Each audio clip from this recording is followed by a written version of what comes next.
It is all about theory.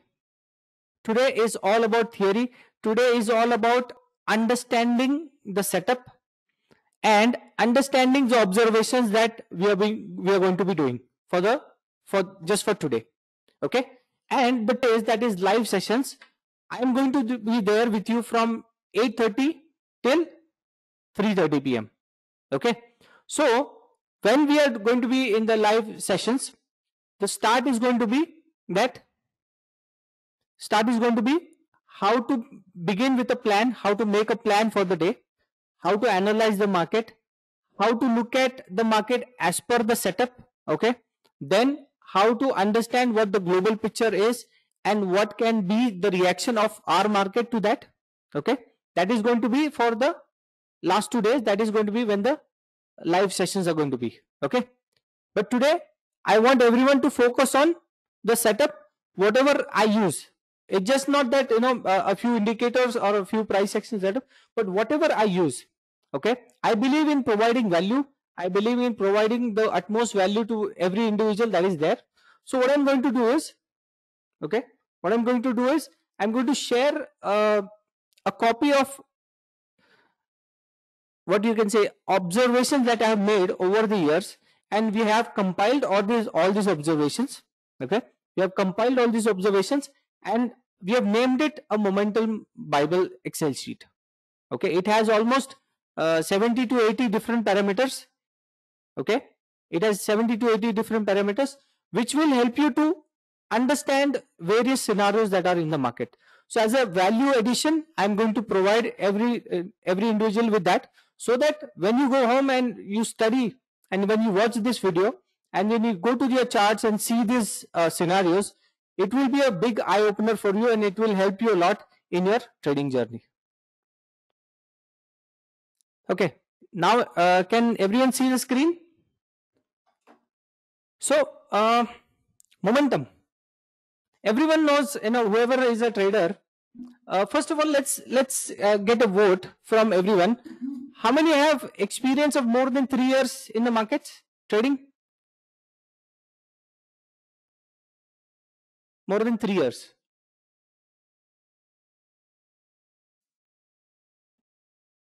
Okay, less than 2 years.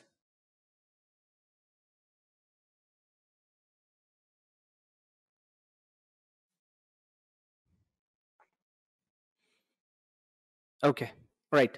So from the reviews that we're getting, what I can understand is many people are there who are less than 2 years. I mean, many people must have started trading or trying to understand markets right when COVID started, I guess. Is that right? Okay, okay. Perfect, perfect. Understood. Got it. COVID times. No worries. Okay. So what we're going to do is we're going to start with some of the basics. Okay. We will start with the basics first.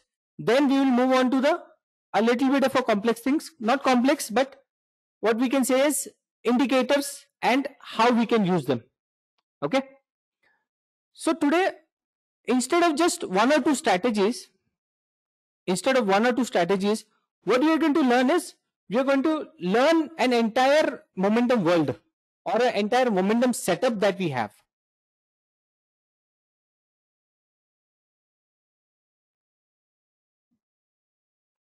Okay, so let's start with that. Let's start with the basics first. Let's start with the basics first.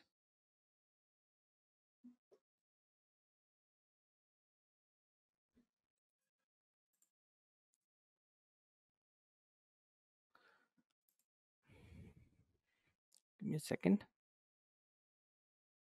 Give me 1 minute.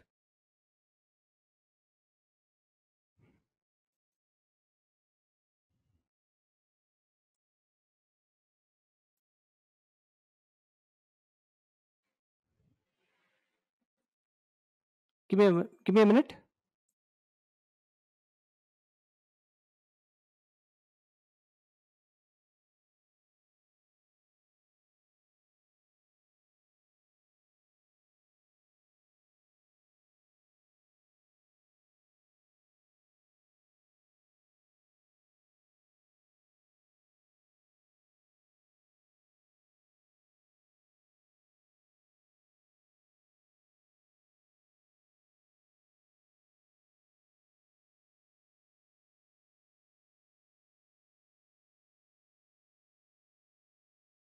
Momentum trading.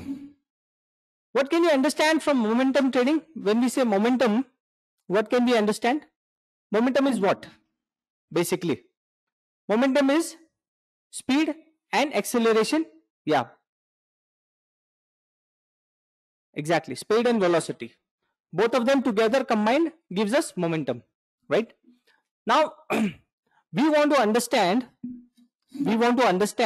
that how to gauge momentum in a market where trading happens. So the basic things that we have to look for is the structure. The basic thing we have to look for is the structure. So for an option buyer, momentum is the most important thing. Why? Because for an option buyer, the entire mathematics of options is against us, right? The option mathematics is always against us. So for us, there are little lesser opportunities than for a seller. An option seller can, if he is not able to gauge the direction properly, still he might end up making profits if the market doesn't move. But for an option buyer, things are going to be little difficult if he is not able to gauge the direction and if he is not able to gauge the momentum, right? So these two things are very important for us. One is to gauge the direction and second is to gauge the momentum.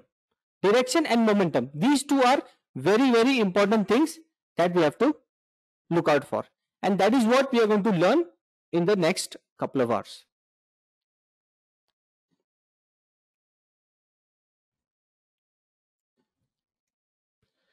Okay, so these are the things that we are going to learn. Yeah, you will be all getting the recording for this. First is understanding momentum using price action.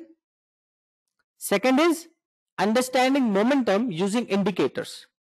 Now, why I put it indicators also? Because a lot of people who are with us who are new to the markets, okay, for people who are maybe 2-3 years or 5 years experience, it can be a little difficult to gauge the momentum, or it can be difficult to gauge the trend only based on price action or only based on candle formation. It can be difficult.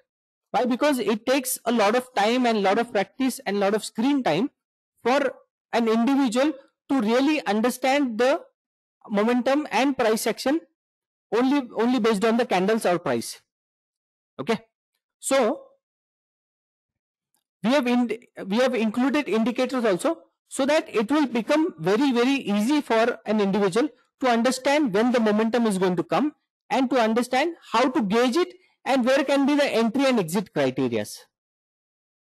Okay, and the third would be the most important is identifying the position sizing based on the momentum setup. Now the setup that I'm going to explain, or all the indicators or the price action that I'm going to explain, these have two parts. One is trading momentum and the other one is scalping as well. Okay, because as traders we have to be very dynamic, and we want to make money in most of the scenarios. When the market is going on, we want to make money in most of the scenarios. So when you combine scalping also and you combine momentum trading also, both together, that gives us a very good idea, or that gives us a very good criteria where 70-80% of the times we can, or we will be able to make some or the other money out of the market. Okay, now let's understand the basics first. This might sound boring to many people, or this might sound very simple to people, but this is very important because people don't look at the price the way it should be most of the times, because we are very biased when the live trading is going on or live market is going on. Our bias is always into making money. It's not much into observation, isn't it? Has it happened to you that most of the times you're focused on making money and not focused on how the market is behaving, or what the trend is, or what exactly is happening in the market? We do not pay much attention to it because the anxiety is so much. The anxiety is so much. अरे M2M ऊपर हो गया, अरे M2M नीचे हो गया. What do I do? Right? The M2M fluctuation, it doesn't let us pay attention. It doesn't let us pay attention. So that's why today we have set up this day so that we can focus more on observation, more on price behavior, more on how the indicators behave and how they can help us in trading. True. Yeah. So let's understand momentum using simple price action, the most simplest of price action. Most simplest of price action. These are three candle structures. There are three basic candle structures, right?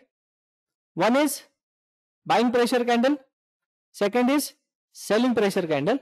Third is neutral candle, which does not help anyone. Simple, easy to understand.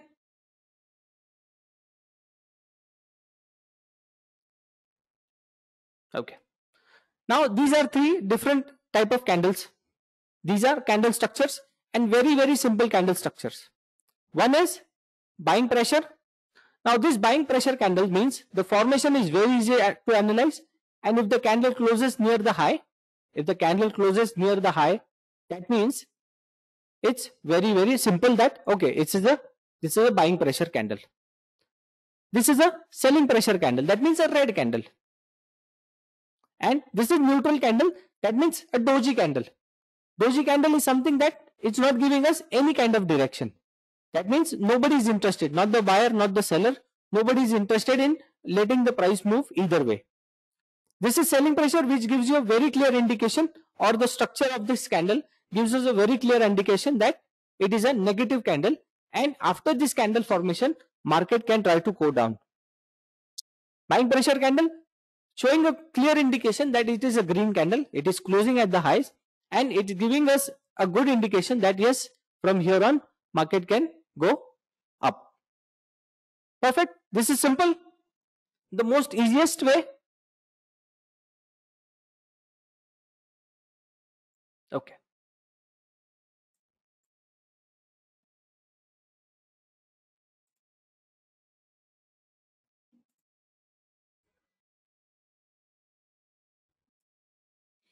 Now let's look at on a chart how that looks. Let's just analyze on a chart how these candle looks. Can everyone see the chart? Okay, great. Now let's look at buying pressure candles. Let's go on a chart and understand what are the buying pressure candles.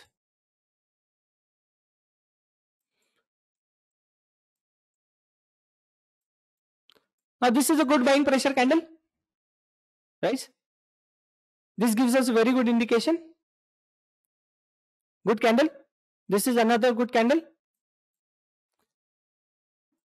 Now let's see. This is a good candle, green candle, right? This is again also a very good green candle. We saw it in our example.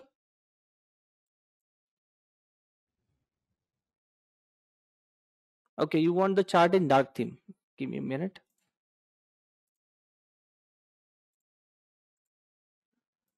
Okay, this looks better. So green is completely very good candle. Green candles are buying pressure candles. Now red candles. This is red candle, negative candle. You can see a down move, right? Again, let's see which fizzled out.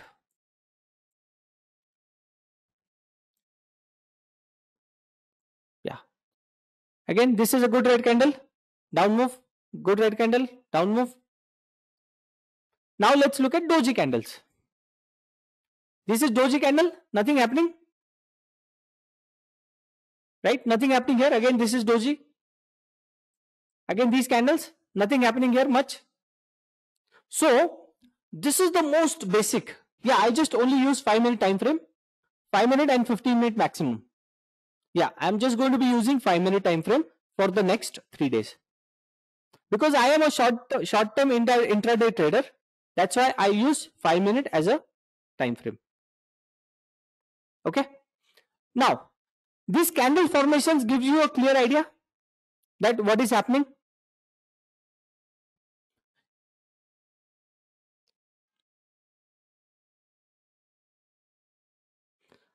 Okay.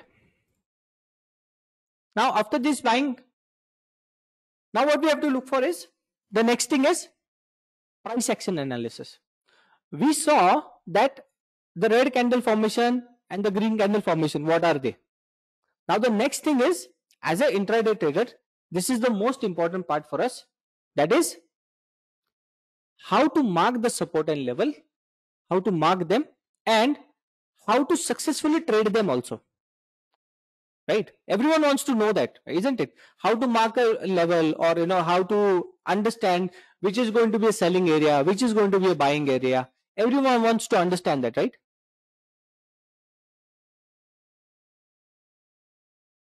Yes or no? I want everyone to be interactive so that this can be a very good session for everybody. Perfect. So for intraday, there are levels which are important on a higher time frame.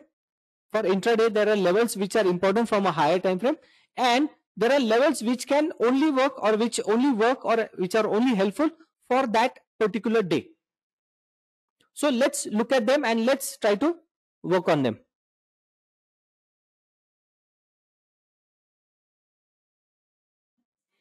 So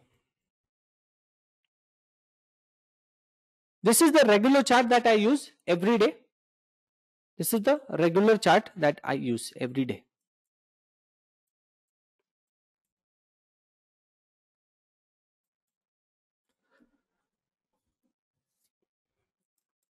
Let's look at support and resistance. Now, how I have marked these levels? This was 16th.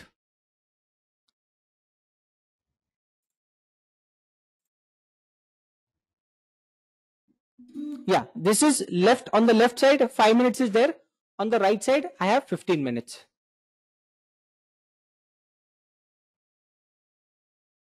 Yeah, this is a spot chart. On the left side, this one is 5 minute. On the right side, this one is 15 minute. Okay. So what I do is, give me a second.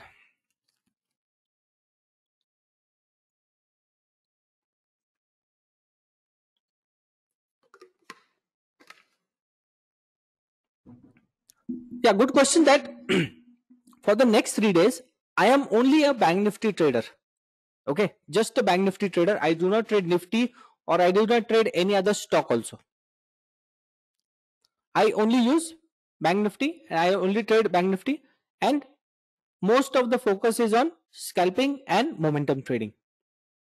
So all the questions or everything that will be related will be only to bank nifty only. Okay. So how to mark levels? Now we'll use future chart also. We'll use future chart also. We'll use spot chart also. Future is only to look at the volumes. Spot chart is very important to mark the levels. Why? Because spot chart is always constant, meaning there is no premium to that. And on the back end, the stocks are there. All the stocks that are in Bank Nifty, those are being traded in cash, and that is how the movement happens in Bank Nifty spot. There are two different charts. One is spot chart, one is future chart. Okay, future has premium, and future levels keep on changing. Why? Because the premium is fluctuating up and down. That's why this is very helpful for me as a trader. Spot chart is very, very helpful for marking the levels. Okay. Now, this is how I mark the intraday levels. Let's take this as an example. So this is 14th of March. Now what I've done is, when the market started on the 14th of March, this is when market started, and this is a candle that was made. This is an indecisive candle. This is not a decisive candle, right? Because it has a wick on both the sides. This is the downside wick and this is the upside wick. It has lot of wick. So what I'm going to do is, for me, I'm going to make a range, the high and low of this candle. This range, once the range is crossed, then only I will be more convinced for the upside. And if the range breaks down, then only I'll be more convinced to go on the downside.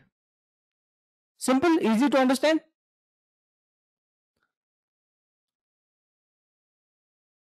Yeah, first 5-minute candle. Now why I took this first 5-minute candle was because the first 5-minute candle had a bigger range. The range of that candle was quite large. If you see, the open was 34,733, the low is 34,600, high is 34,900. So almost 300 point. That means 1%. Almost 1% range is there. That means it's a very, very big candle. So inside this candle, the price action is not going to be that great. Inside this candle, the price action is not going to be that great. What do I mean by not being great is the candle structures are not going to be that good. If you look at it, see these candles, where do I annotate? Moment.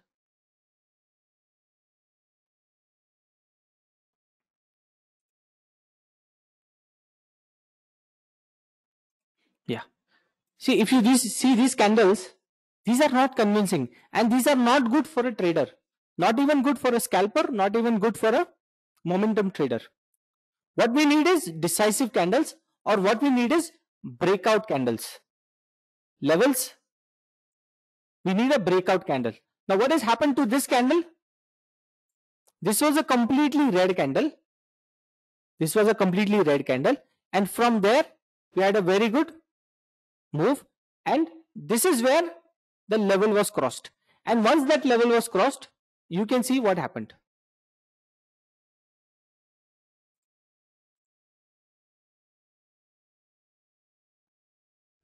Give me a moment. Yeah.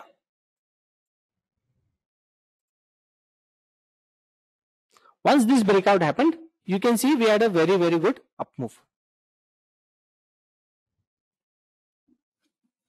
Yeah, we'll only be looking at 5-minute time frame.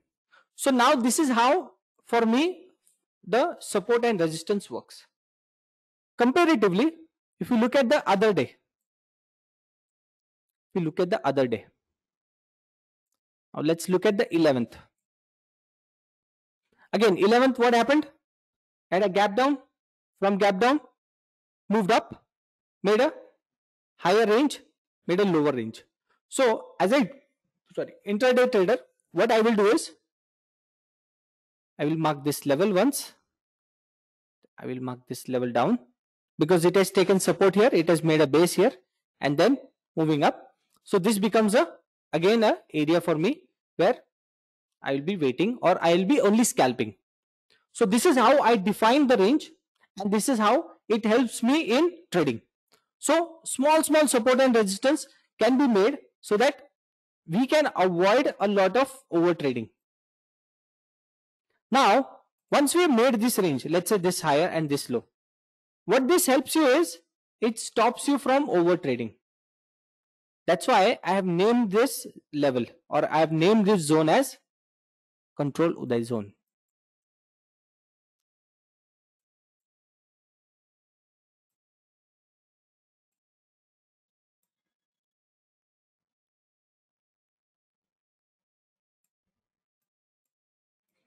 So this is the zone that I made. What I do is, when I'm using my screen, this is how I do it. You've seen the movie, right? Nana Patekar movie. Welcome. So what he does there? Yes. So as a trader,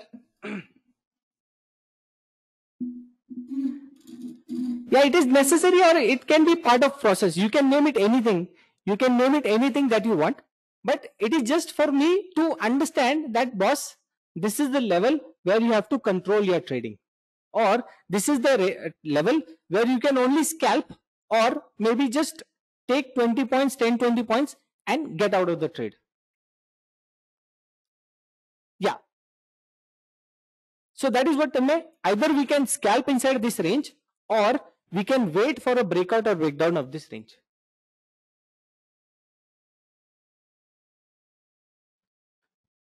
Yeah, so what I do is, once there is a big range made, so this is how we have to do it. Let's say first there is a bigger range. Okay, this is the bigger range. Now after this bigger range, what is done is it has squeezed the range. So now I am also going to squeeze this range so that it is going to help me to control my trading, or it is going to help me to not over trade too much. We will identify this based on indicators also. Based on indicators also. But simplest way to understand is this high and this low, and wait for a breakout or breakdown.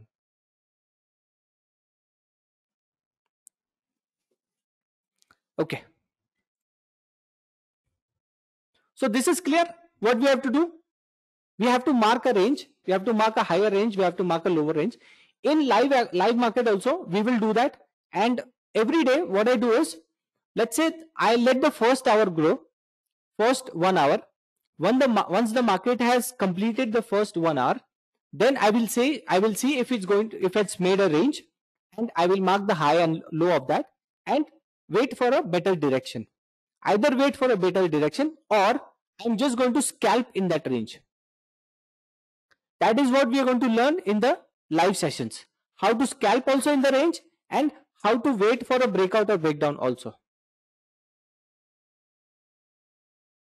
Yeah, either you can mark 30-minute range, either you can mark 1 hour range.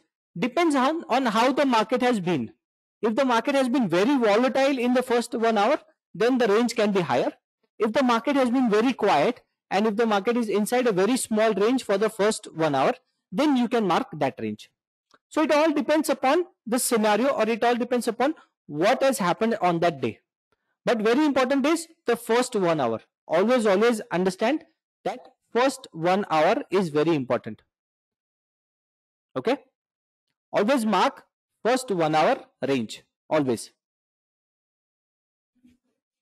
Yeah, we have to, for intraday trading, you have to change that range every time. The more the price is getting squeezed, more the range has to be squeezed. That will help you in getting a breakout trade also.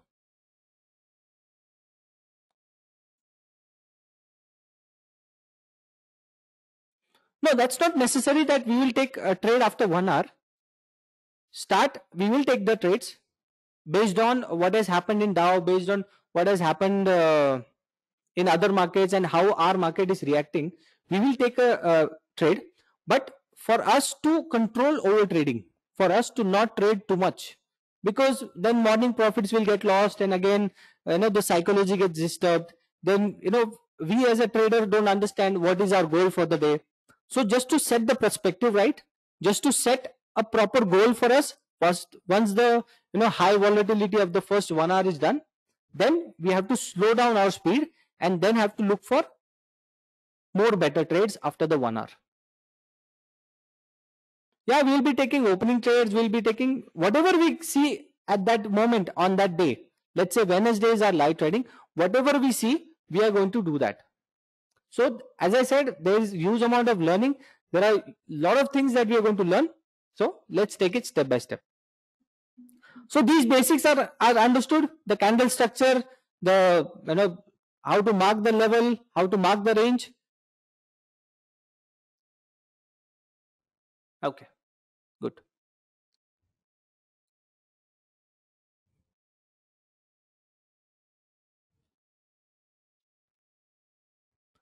Now, for many people who need help from indicators, or who need how to gauge the momentum using the indicator, now this is going to be very, very important for you. This is going to be very, very important for you. Now these are the different things that I use for gauging the momentum. These are different indicators that I use for my intraday trading to gauge momentum, and to also trail stop losses. Also it helps me in deciding a range as well, and it gives me a very good perspective on what can be my next target, or what can be my next stop loss as well. So first of all, the most important part that I look at is moving averages.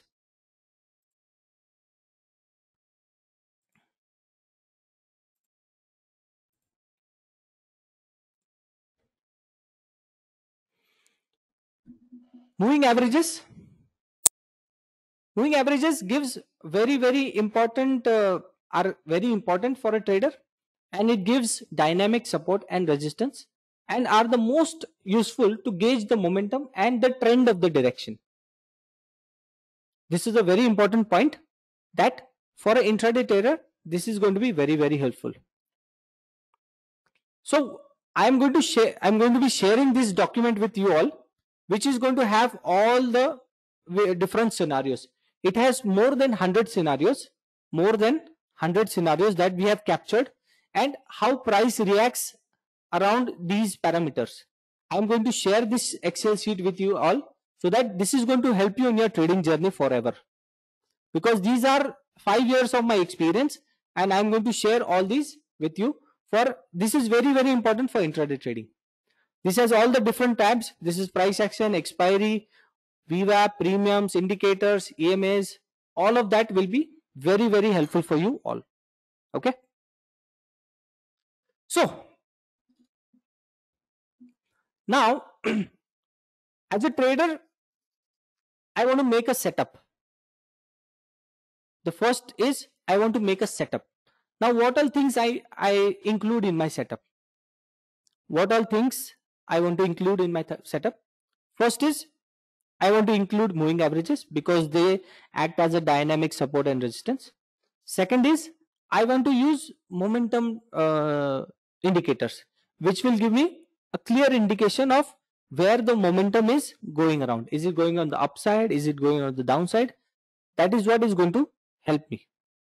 So to make a setup, I'm going to start with moving averages. What are the moving averages that I use personally? I use 20, 50, 100 and 200.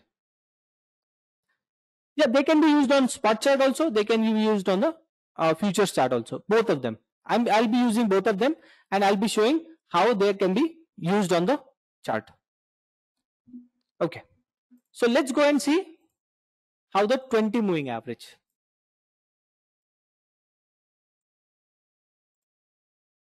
Now this is the 20 moving average that I use.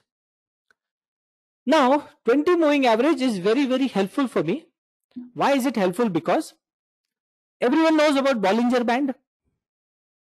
Everyone knows about Bollinger Band. What is a Bollinger Band? Right? I only use EMS, that is exponential moving average. I do not use simple moving average. I only use exponential moving average. Exactly. So 20 moving average is the midline of the Bollinger Band. So a lot of algorithms, they use the 20 moving average as a mean reversion. So that's why for a trader, for an intraday trader, 20 moving average is very important for me. How or why, I will explain.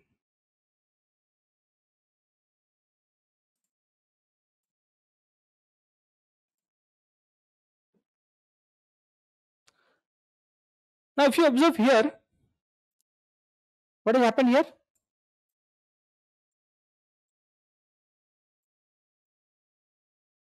What is happening here? This is 20 moving average, EMA. Resistance, right? It is a downtrend. It is a downtrend for sure. Definitely it is a downtrend. But what is happening here? What it does is, it touches the 20 MA, goes down. Again touches the MA, 20 MA, goes down. Again touches the 20 MA, again goes down. Yes. So this 20 moving average is acting as a dynamic resistance for the trend. The trend is downside, clear. It is very clear that the trend is downside. From the upside, it's coming down. Here it went little up, but did not stay. The price did not stick, again got down. So this is going to give you a very clear indication that it is a sell on rise market, and that even the 20 MA, which is the smallest moving average for me, over the all the moving averages that I'm using. I'm using 20, 50, 100 and 200. So 20 is the smallest for me. So for me to identify a trend, okay, to identify a trend, if 20 EMA is also taking resistance, that means it is giving me a clear indication that market is very negative or market is sell on rise. If you see here also, same scenario. Here also, same scenario.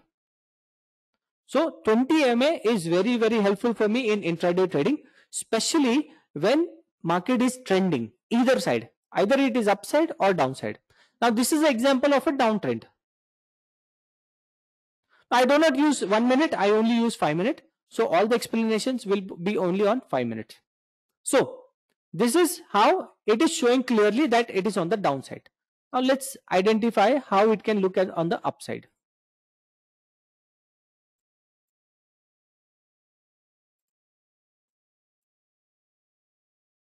Let's look at up move scenario.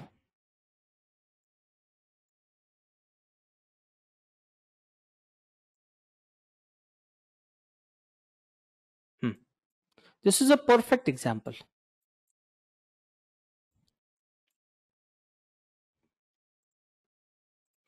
See this? Perfect example of how the 20 moving average is taking support again and again and again, and market is just going higher and higher. This is how it is acting as a support. So you saw how it was acting as a resistance, and here you saw clearly how it is acting as a resistance. Sorry, this is support. The previous was resistance.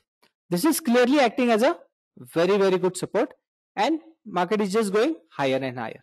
So this is how very simple, with simple price analysis, you can understand with one moving average how the price is acting as a support or how the price is acting as a resistance. And this is where you can gauge the momentum also.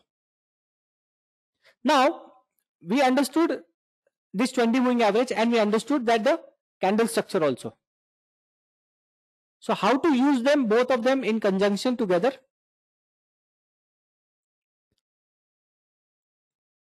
Let's say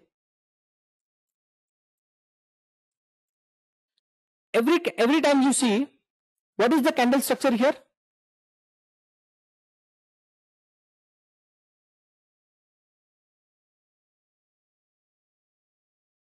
Yes, it's a buying pressure candle. Again here, what is the candle structure? Doji.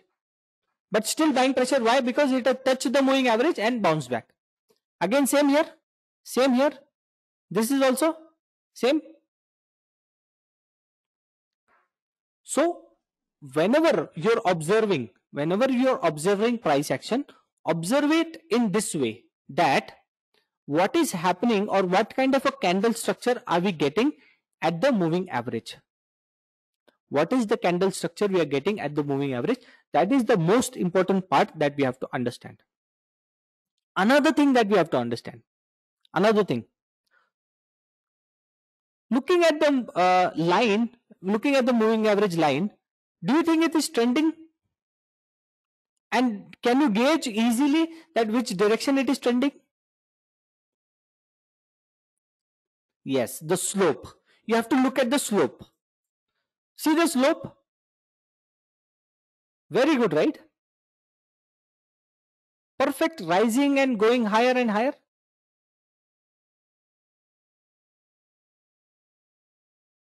So very, very simply, if you look at it, it will give us a very good analysis that it is moving higher.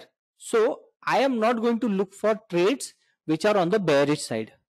Why? Because my moving average is clearly telling me that it wants to go higher and higher and it wants to take support at the price. That is why I'm going to be on the bullish side. Now what is happening here? Is this giving you a good direction?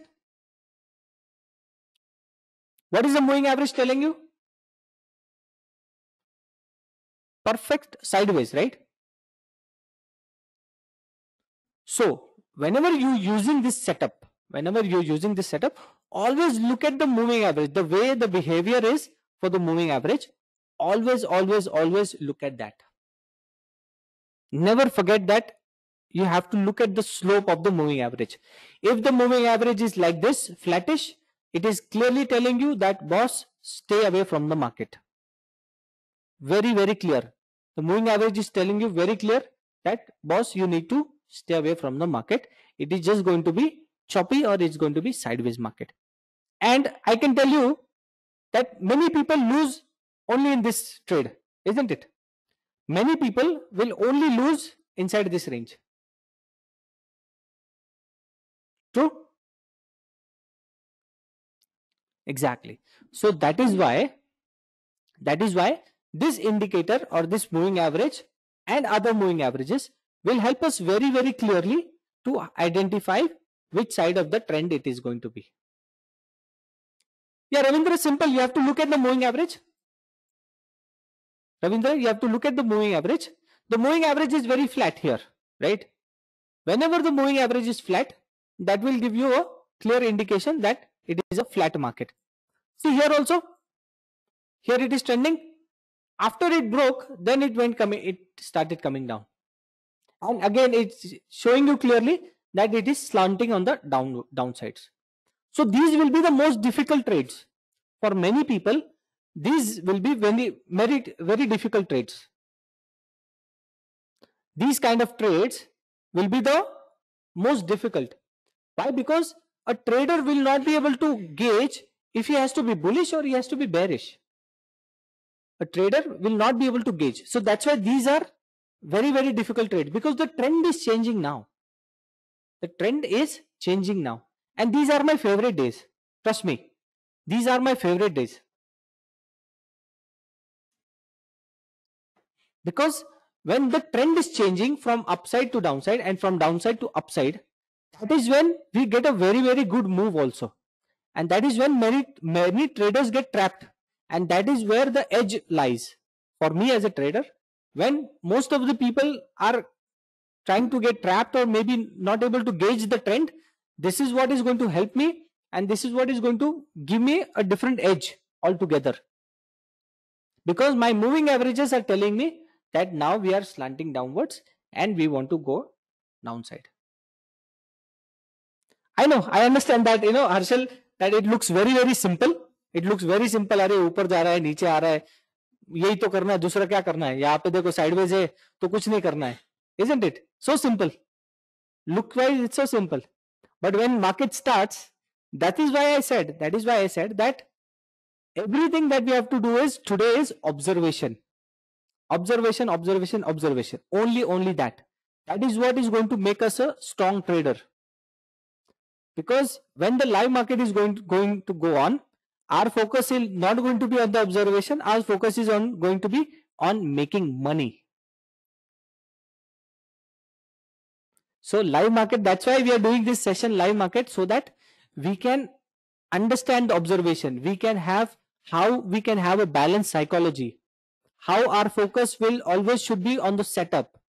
These are all the things we are going to do in the live session. And that is why understanding the setup or understanding the behavior is first the very, very important.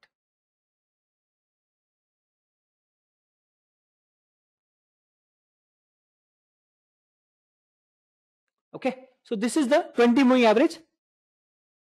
Everyone understood the 20 moving average? Okay, perfect.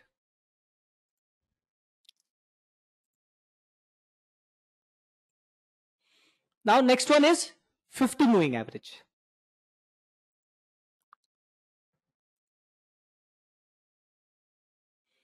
Now this one, next one is 50 moving average.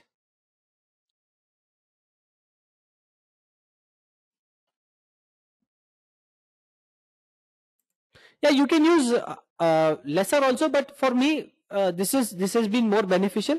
That's why I'm using this one. Now 50 moving average. Now look at the 50 moving average and tell me,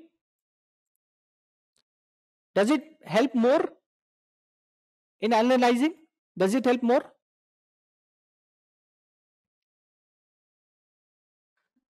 Now when you're looking at moving averages, okay, when you're looking at moving averages, first we understood that it has to show us a slanting line, whichever direction it is.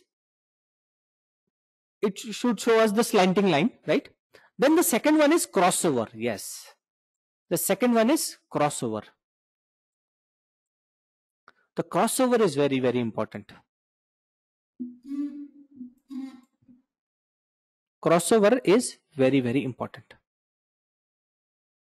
And another thing is, if you can want, you can write it down somewhere. Another thing is, crossover is important, right? But then the crossover can give you fake signals. Why? Because in a sideways market, it can trap you also. It can trap the trader also. So what you have to look for is, when there is crossovers, okay, you have to look at the strength of the crossover. Strength meaning, is it slanting down? And if it's slanting down, how much of a gap is there between the moving averages? How much of a gap? Always look for the gap. More the gap, more better it is for the up move or down move. See here, yeah, when there is more gap between the moving averages, that is giving a better indication that yes, the trend is stronger.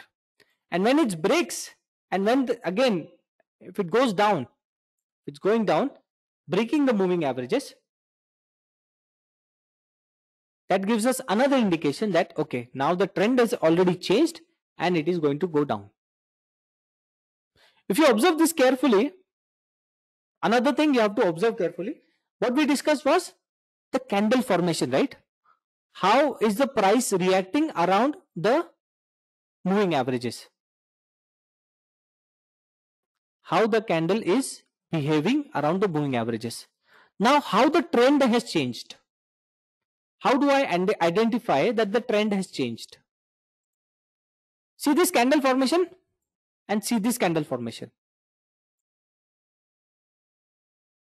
Tell me, what does it say? Does it say that yes, it is very strong? Yeah, it is breaching the level strong.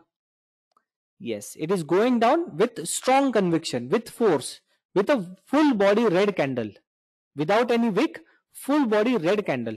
And there might be good volumes also. There might be good volumes also on this one. So this is giving me clear indication that yes, it has breached the moving average very convincingly. More selling pressure can come and more downfall can come. Yeah. So what did we learn? We learned candle structure, how to analyze the candle structure. Then we are using moving averages. So how to understand candle structure in conjunction with the moving average, that will give us a very, very good trend direction. That will give us a very, very good trend direction. So if anyone feels that their more indicators are cluttered, you can simply use this. Simply use couple of moving averages and price action and the candle formation. That will give us a very, very good idea of where the trend is headed. And then we have our intraday support and resistance levels, the levels that we mark every day after a certain period of time. That will again give us more conviction. For example, on this day, what I can do. Oh, by the way, I made a lot of money on this day. I think the video is also there on YouTube. If you want, you can watch that also. I think it was around 6 or 7 lakh rupees. Okay, so how do we analyze this? How do we analyze this?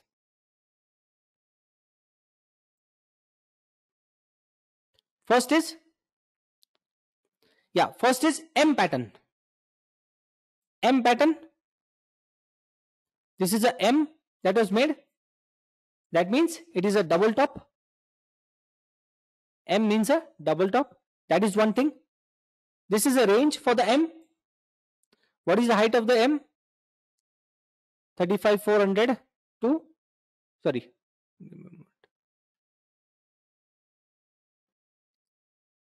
give me a second.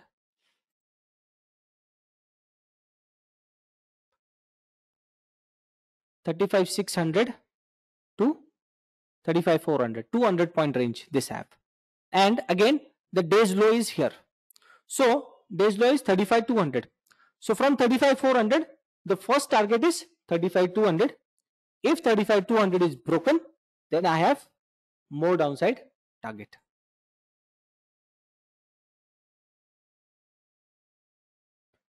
Yeah, Lokesh, see, always understand that pattern formations are very strong, and pattern formation gives you very, very good risk reward ratio. Pattern formation gives you very, very good risk reward ratio. How? Once, let's say, once you see that this is a double top that is made, okay? Once you see that a double top is made, now what you have to do is, as a trader, what I can do is, I can take a trade here. Why? Because this green candle was made. After that, you got a rejection candle, similar candle. So I can take a trade in this range. In this range, I can take a trade in this range on the negative side, and my stop loss will be a full body. Okay, remember this very carefully.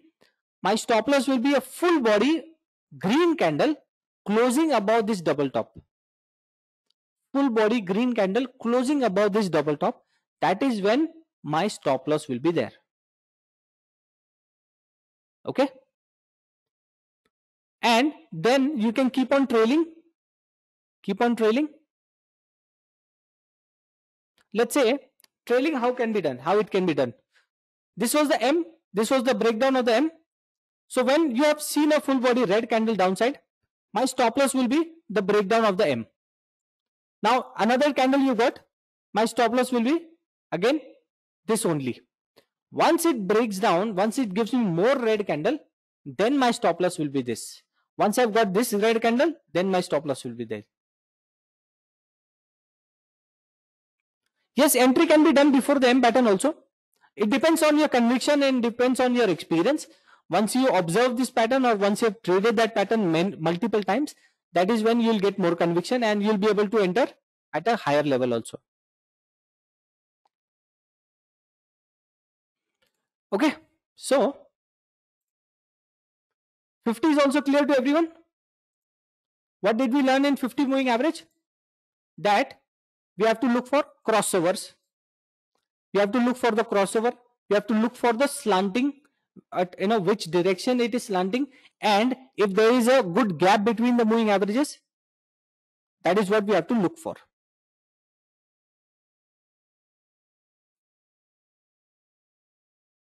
No, only crossover is not going to help us. Only crossover is not going to help us. What we have to understand is candle structure at the crossover. We need a good candle structure also. We have to look at if the candle is breaking the moving averages or not. Yes, that will give us more conviction, because only having this is not going to help us. If you observe here, this is not going to help us. We need good direction. We need good direction, and we need good slant also. And the moving averages continuously need to be spreading. We will add more indicators to it. We will add more indicators to it. That will give us more conviction. But for now, this is what we are looking at.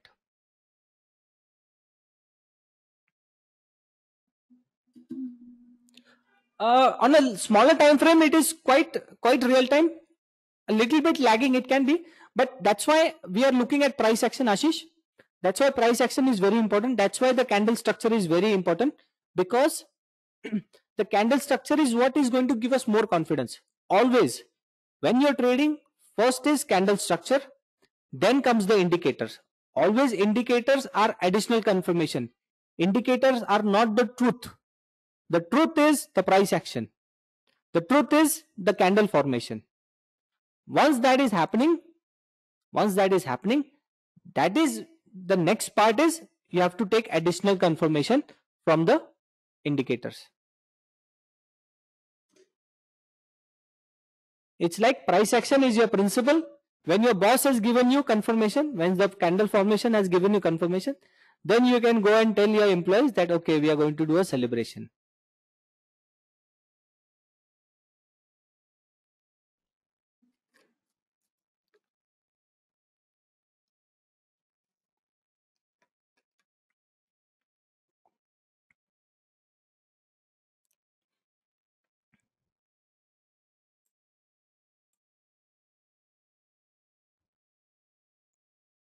Are you talking about this one, Ravi Tej? This example?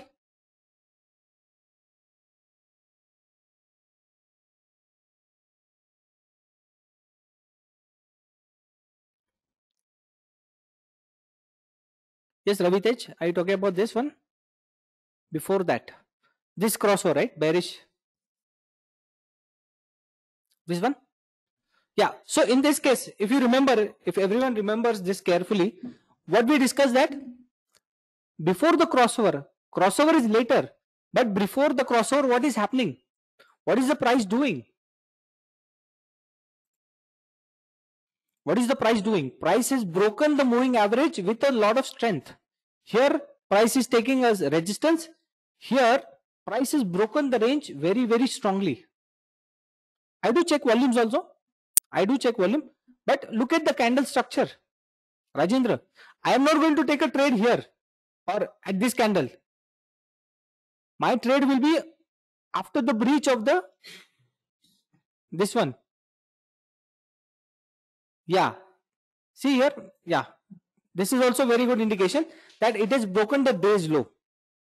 It has broken the day's low with a full body red candle. It's a good big full body red candle. That will give me a confirmation that yes, it is going to go down from that. So what you have to look for is, as I said, the crossover is later. That is very, very later. First is how the moving average have been breached. The first trend confirmation is if the moving averages are going to be breached with a proper full body candle. That will give us a better indication first. Okay, now let's move on to the next moving average. Hope everyone is able to gauge what we are trying to do and hope it is helping everyone.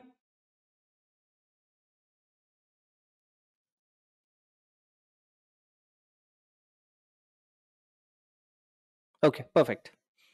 Now let's go and see the next moving average, that is 100. 100, it's not very, very important for me, but the setup is already there and I use it, so that's why I'm keeping it. But most important for me is, like, the mother of all the moving averages for me is 200. Again, 100 will keep it short because it is similar to the others. And again, 100 is also giving us a good confirmation. So now, how we use the moving averages as support and resistance? How we use the moving average as dynamic support and resistance? So let's say, everyone please observe this very carefully. Let's say these two moving averages are close, right? These two moving averages are closer. This is a very good example, and this is the day's low, right? Once this moving average is breached and once this day low is breached, then what will be my next target? Technically, what will be my next target? Exactly, 100 EMA. Perfect. This will be my next moving average. Why? Because there is a big gap between these two moving averages. So for me, the next target is 100 moving average. So if the day's low is broken with a full body candle going down with volumes, then that becomes my next moving average target. That we will discuss. Let's just discuss that as well. So for example, what is the price here? Let me look at it.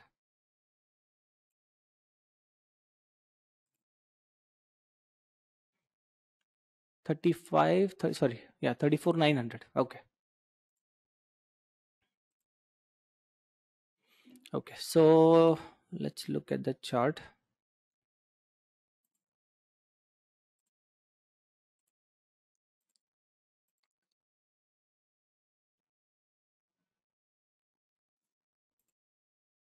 Let's look at that day's chart and let's focus on that.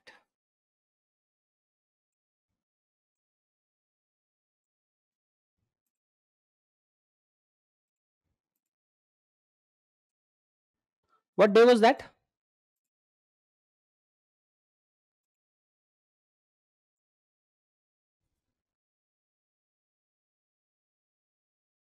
Okay, this was 10th of March. Let's go and check that. What has happened there and how we can trade this. Okay, this is 10th of March. This was the candle 1340. The price is 34,900. Now, understand this scenario. Now VIX has cooled off. The VIX was around 2830. Now the VIX has cooled off and it has come to 22. So what I will be looking at is, it was a 10th of March. Give me 1 second. It's a Thursday. Okay. So if it's a Thursday, I'm going to look at a strike price which is at the money. At the money means, let's say this price was 34,900. So I'll be looking at something like 34,900 put. Okay, 34,900 put, or I will be looking at 34,800 put. Okay, so this is what I'll be looking at when I want to trade this kind of a scenario, or if I want to trade this kind of a trade, this is what I will be looking at. I'll be looking at the money, the price which is at the money, and especially if it's a Thursday, that is what I'll be looking at. On Thursday, I'll be looking for a strike price around 150 to 200. That will give me good amount of momentum always. Yeah, most of the times I am looking at the money or little bit OTM also.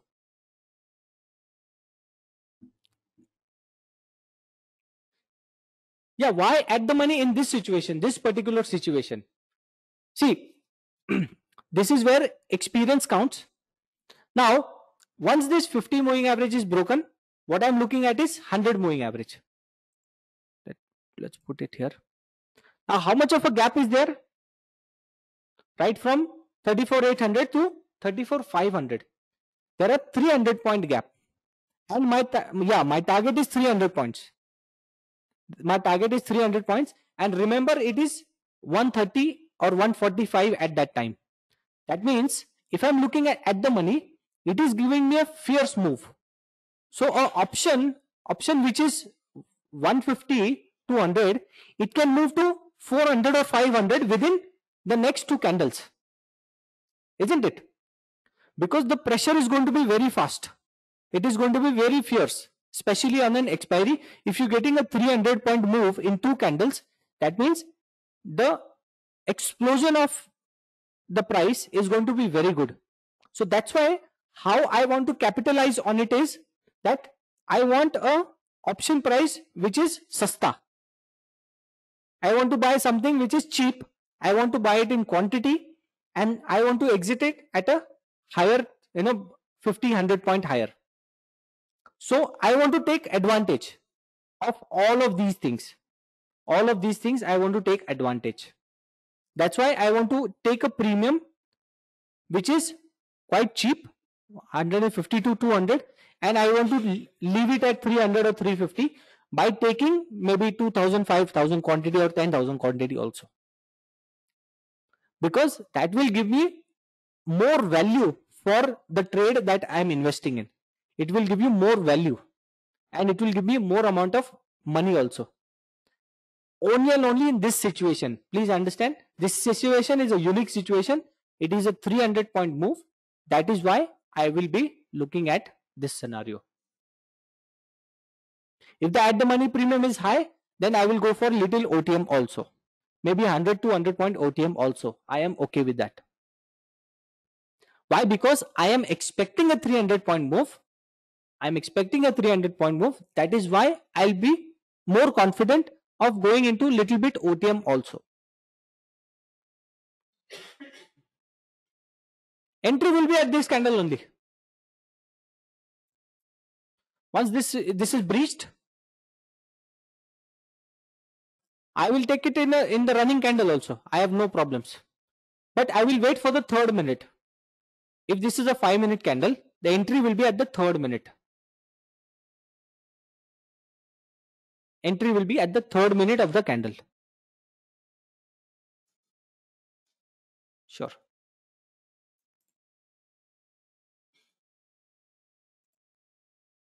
This will be my entry level. Why? Because this candle had a wick, so I let it break.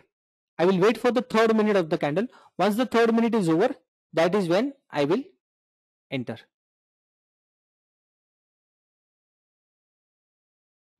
And stop loss will be, again, if this candle fizzles out or if it candles closes higher, then I will exit also.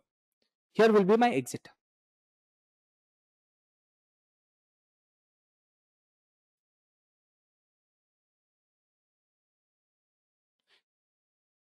Yeah, anything after the third minute, you can take it. Third minute, fourth minute, anything is fine.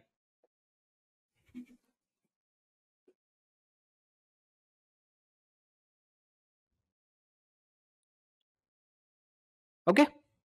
So this will be my this will be my entry. This will be my stop loss, and from there, I'm looking at a down move. Yeah, recording will be provided to everyone. Okay, so this is done.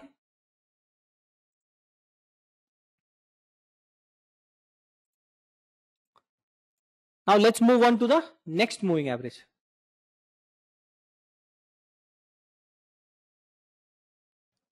See, once the trade is profitable, this is a very high probability trade.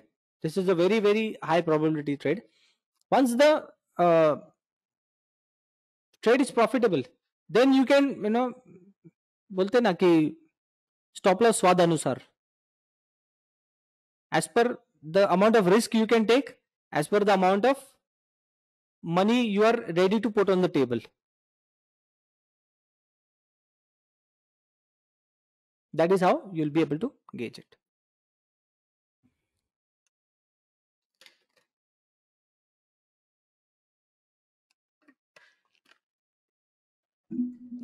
Yeah, failed examples will be these. These will be failed examples where you see big candles, but still the price is inside the range. Still, price will be inside the range. So these are failed examples where the crossover is happening, but then again, we are not getting good confirmation. Yeah, once the EMA is broken, if there is a large gap, then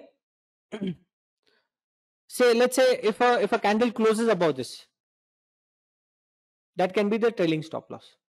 If you have taken a trade here, and if this green candle has to close above this, that can be your stop loss.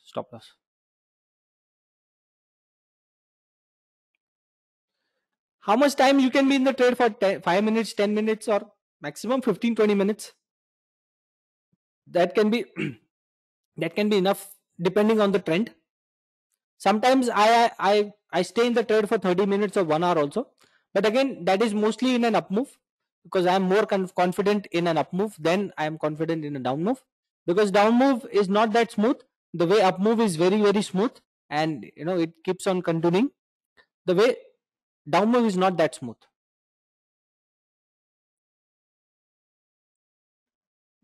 Yeah, I wouldn't book 100% profits here. I will always have some quantity. I will always have some part of my quantity here. Let's say if I am trading with 1000 quantity, maybe till this point I might have 100 or 200 quantities. So most of my quantity will be left, or most of the quantity will be booked, and after this candle I would only have, let's say, 100 or 200 quantity.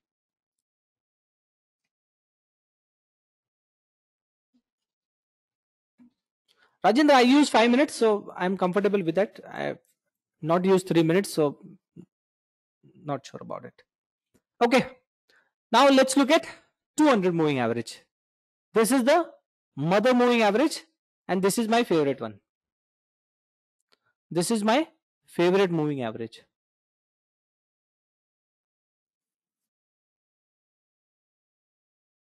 Yes, Anjani? So this is my favorite moving average.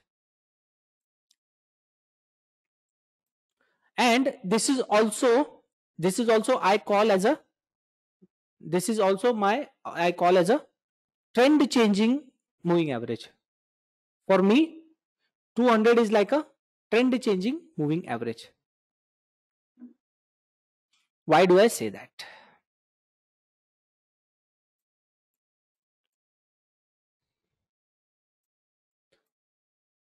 See here, this is when Russia attack happened. This is the point where Russia attack happened, right? Isn't it? 22nd or 23rd, right? That is when Russia attacked. Barabar, na? Okay. So what happened after that? What's the 200 moving average?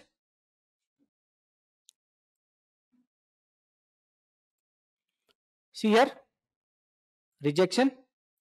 See here, rejection. Here, rejection. Again here, rejection.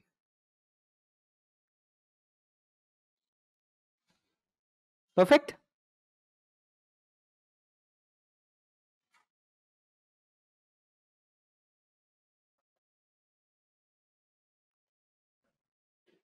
Also,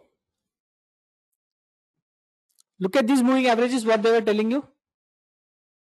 Did all the moving averages cross the 200 ever in this down move? Did the moving averages cross over on the upside with the 200? Yeah, recording will be available. It did not, right? So what is it telling you? Still the trend is negative. The trend is not positive yet. Though we got an up move. Though we got up move couple of times. But again, we got very good rejection also. Yes. So this is a trend changing moving average for me. Once price, let's say price is moving lower and lower and lower. Okay. Once price is going down and down and it is not crossing the 200 EMA, that means it is giving me an indication that I don't have to be overly bullish. I cannot be very bullish.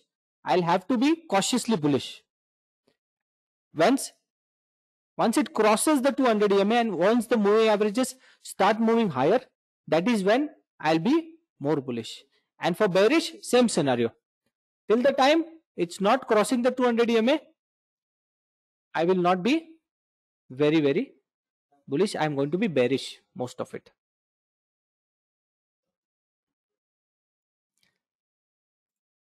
Okay. Now, all the moving averages are here. Now let's take a very, very good example of how we can trade these moving averages, especially how we can identify short covering and especially how we can identify trend changing.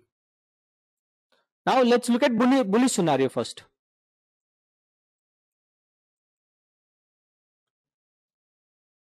This is a bullish scenario for an up move. What has happened here? Look at this, very clean. Every moving average breaks, then the next target, then the next target. Very, very clean move. This is a short covering move. Yeah, from here it was breaking down, then it acted as a support, then from there broken the 50 and touches the 200 EMA. Similarly here,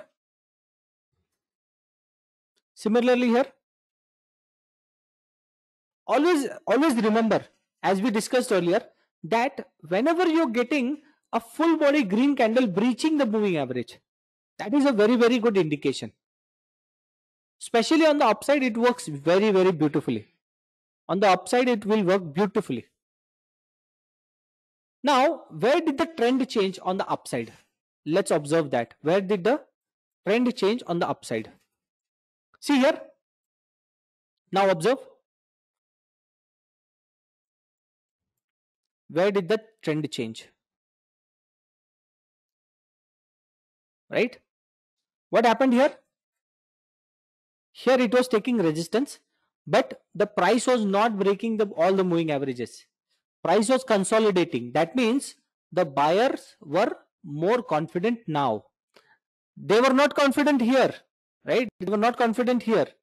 But here they consolidated. They gave a very good move. Then they consolidated, they did not break. So the sellers were not able to take the price down, right? Sellers were not able to take the price down. This was the control Uday zone.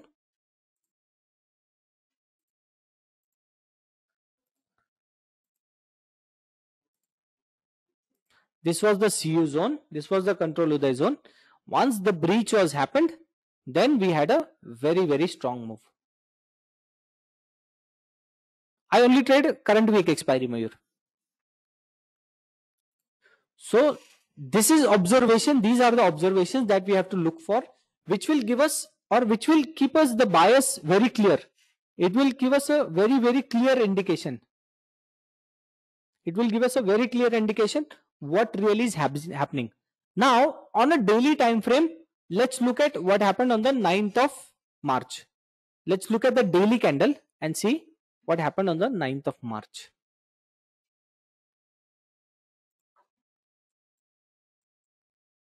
Where did the trend change? See this candle? This was the 8th March and this is the 9th March. Now, observe this very carefully. What happened here? This was the previous day high. This candle, this was the previous day high, right? This candle has breached that and it is going higher.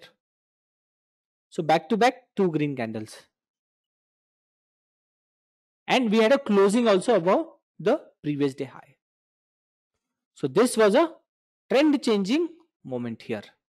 And on a smaller time frame, we will be easily able to gauge that just by looking at the moving averages.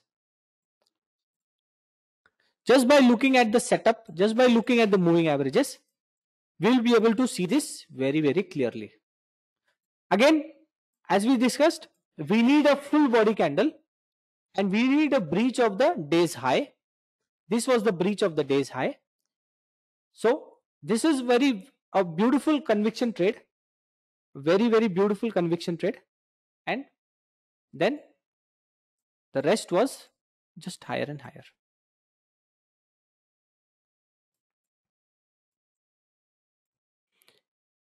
You see how the moving averages have changed direction, how it was falling and how it has changed direction and how it is making higher highs. Very simple Dow theory, higher highs. What are the moving averages doing? What is the price doing? It is just going higher and higher. So do you think these EMAs will help you in trading?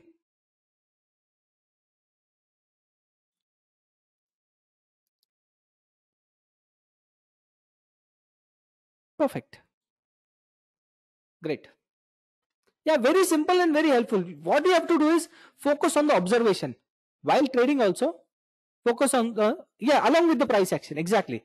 Along with the candle formation, if you look at these things, it is going to be ultimate for you. What I've observed is why EMAs, because EMAs work better in intraday than SMS. That is what I've observed. Some might have a different view, but this is been my observation, and I've been using these EMAs for last more than 3 years. So that's why this is the tried and tested setup. And yeah, okay. Can we take a 5-minute break, everyone? Let's take a 5-minute break and we'll be back again. Yeah, these EMAs can be viewed in trading view. Okay, so what did we learn till now in the last 1.5 hours? What have we learned? We've learned candle formation first. First is candle formation. We need a full body candle. Wait, give me a moment. Let's give me 1 second.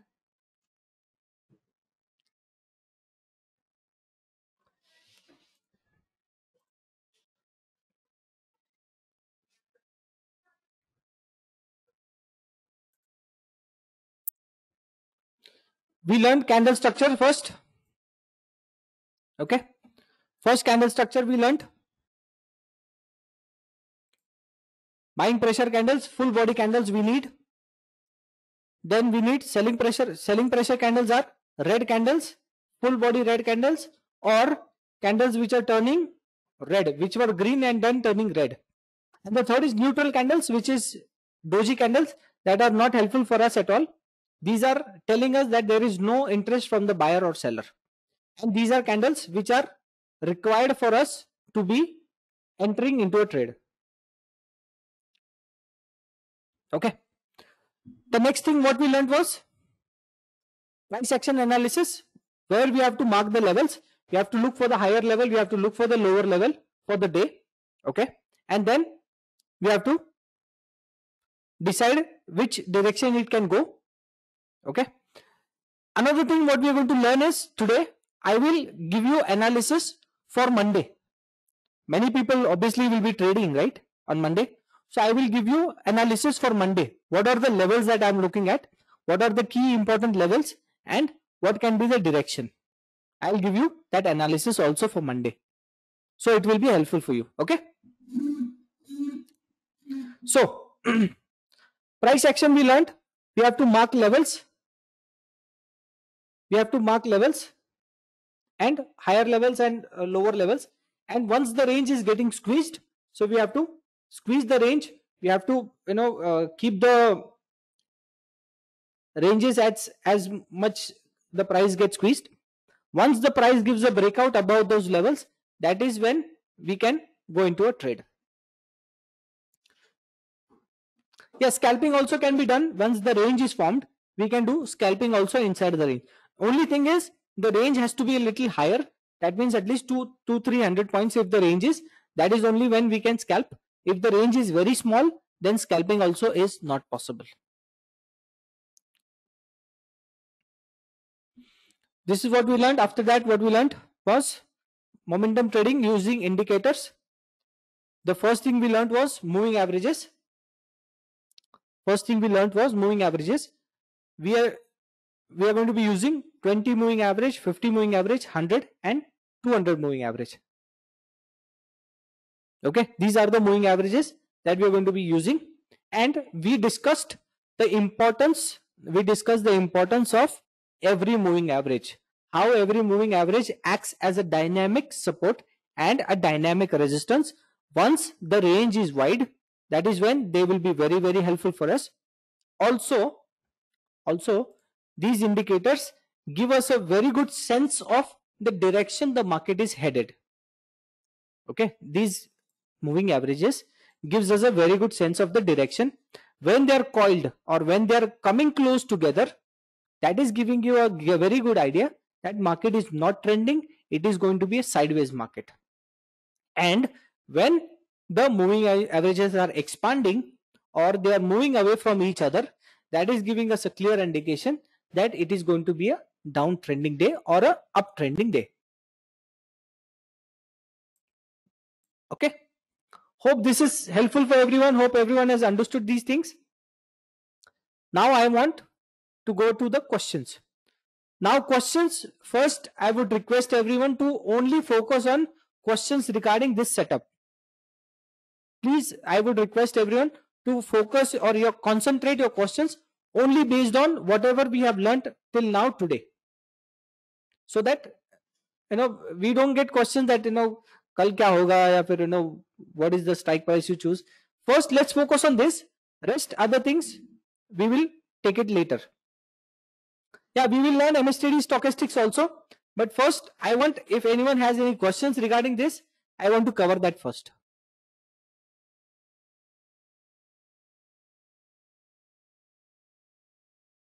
One by one.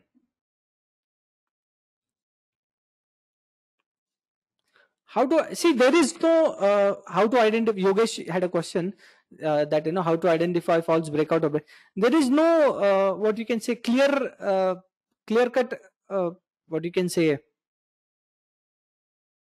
a one size fit all kind of a solution. There is no clear solution to how to identify false breakout or breakdown. Either you can look for volume confirmation, Either you can look for a full body candle. Okay, either you can look for a full body candle, you can look for volume confirmation, and the rest of the thing is all risk management. Risk management is the most important. That after you have taken the trade, how many points are you ready to lose, how many points you think you can gain out of the trade. That is where the secret lies. Every trader gets trapped into breakout or breakdown trades. Every trader does that, and it happens with every trader. But the secret is always what is going to be your stop loss, how you're going to manage that trade. That is the secret to your trading. So many people who are, it happens that many people, after they identify it's a false breakout or breakdown, still they do not exit the position. That is where people get trapped. That is where people lose a lot.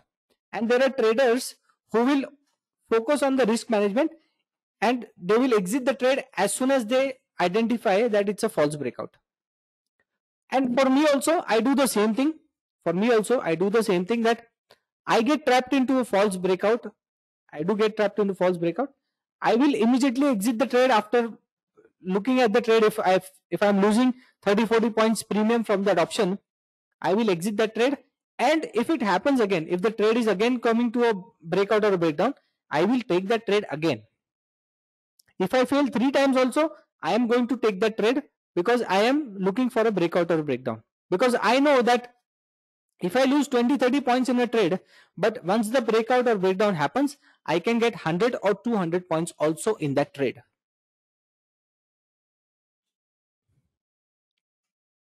Yeah, these are all EMAs. They are not as simple moving averages. They are all exponential moving averages.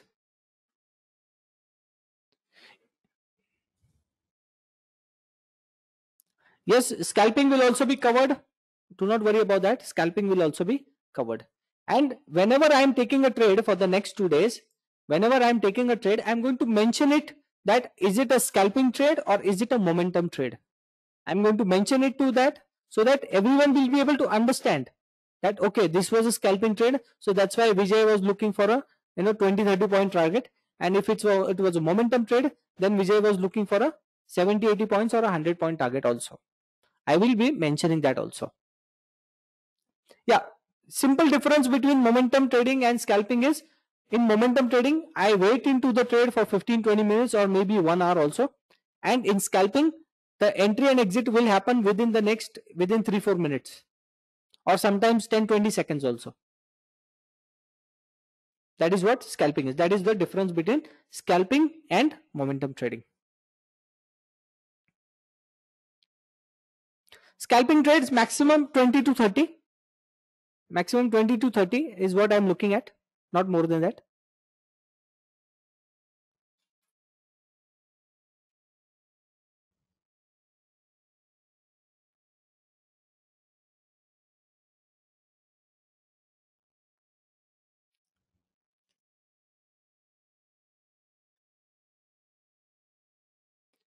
Yeah, Grow Rich had a question. All time this is trend changing.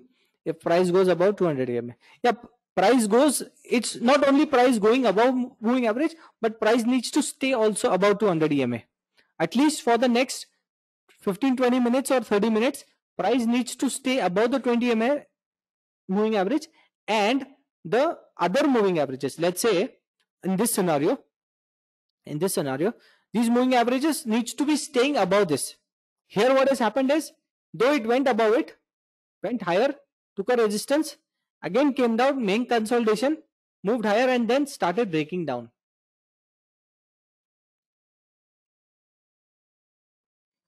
So that's why you have to, once it's going higher, then you have to look at how it's going to reverse. You have to look at the moving averages, how the candle is breaching the moving average and what is happening at that level. That we have to look for very, very closely.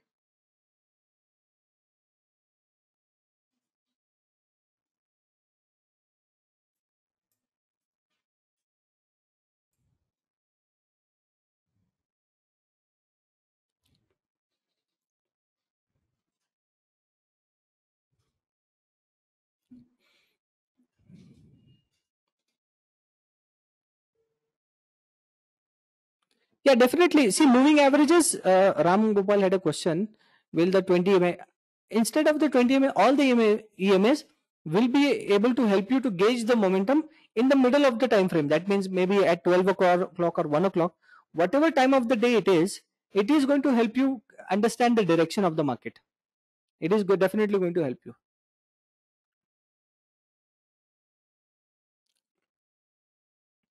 Yeah, this is what I use. Makesh, I had a question that can you use the EMS 2050 for intraday trading? Exactly, this is what I use, and this is my bread and butter. This is what I've been using for last 4 years. These moving averages is what I use, and I use only one time frame, 5 minutes, and the other time frame, let's say 50 minutes or 1 hour. I just use them to look at the structure of the market, the higher time frame. I just use them just to try to understand the overall market. But my bread and butter is this one, this 5 minute chart and these moving averages. This is my core of trading, and my entire trading revolves around this: price going up, price going down. This is how, whatever I have been successful or whatever I've done in the market, this is how, using this setup only, I've done everything.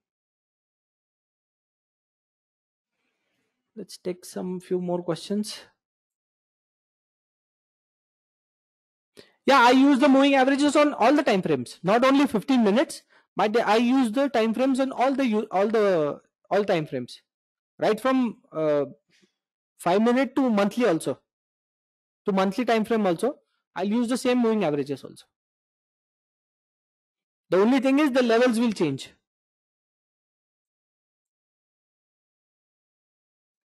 Yeah.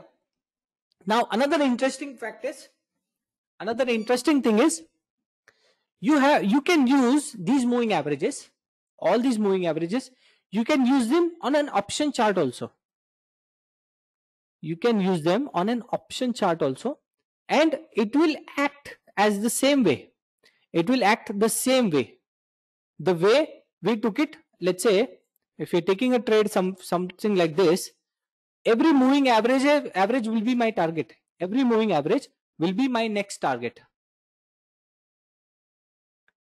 So this is how I will trade the moving averages using a option chart also. But the only thing is that I have to correlate with the price also. I cannot just go blindly depending on the option chart. I have to understand how the price is moving on the spot chart and the future chart also. I do not use OI much. OI I use very, very rarely. I am a price action trader. I love trading based on the price. So I do not use much of OI. Sure, I can show you an example. Let's say this was the 15th of March. No, this was 15th of, wait. Let me show you. Okay, 14th of March. Let's see. Option chart. What was the price here? 34,600. Okay. So let's look at 34,600 call.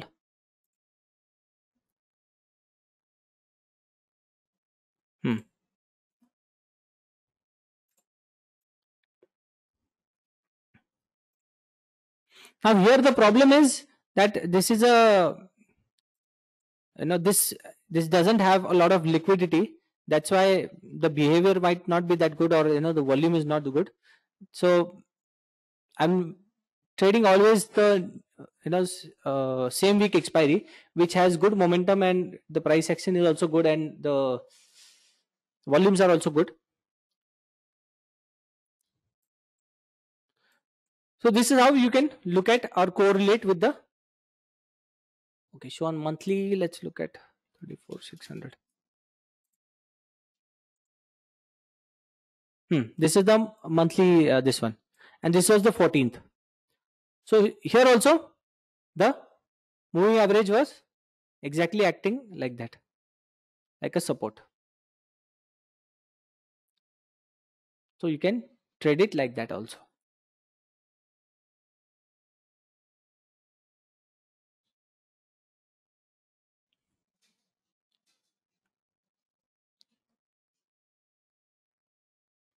Only based on the candle formation, Kamal, because what happens is many times, I'll give you a very recent example.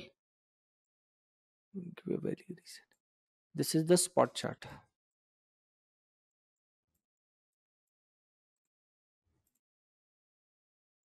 Yeah. Now observe this very carefully. Somebody had a question. Yeah. Who had a question? Kamal had a question that how the candle structure will be different. Now look at this one, how it is showing. Observe this candle, okay? This is a very important candle. This is a green candle, right? This is a spot chart and this is a green candle. Let's look at future chart.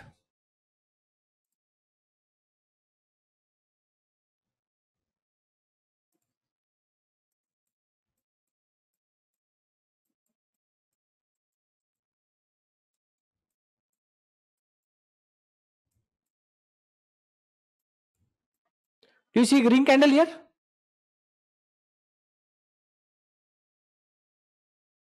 Do you see green candle here? No, right? But here what is happening? Here you have got a green candle. Here it is a red candle. So this can be the difference, Kamal.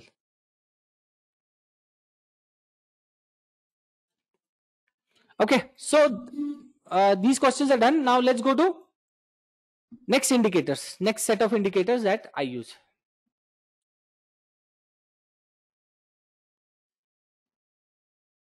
I'll combine it with price action, Magesh. I will not only exit based on the EMAs, but I will look at the combination of price action also. Trades based on 9:15, we will discuss that on Wednesday, not today. Today we are going with the setup first. Regarding opening trades and all of that, we will discuss that on Wednesday. I use both the charts. Yes, I look at Dow currently because currently I look at Dow a lot because all the moves that are happening because of Russia and all of that, you know, that helps a lot by watching Dow. Now let's move on to the other set of indicators. Yeah, the next one and the very important one is VWAP.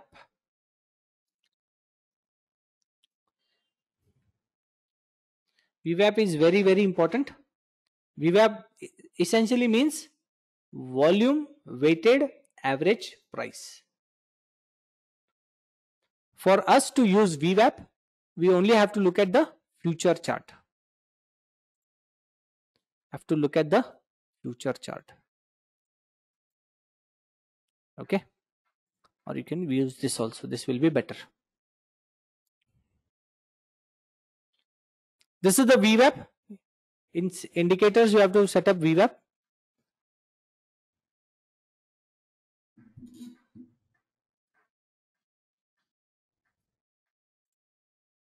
Wait here. I'll add a VWAP.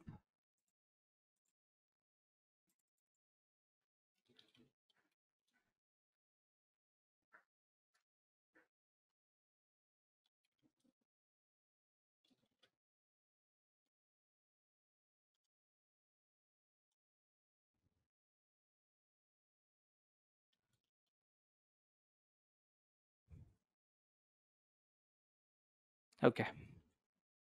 Now this is the VWAP. VWAP is volume weighted average price.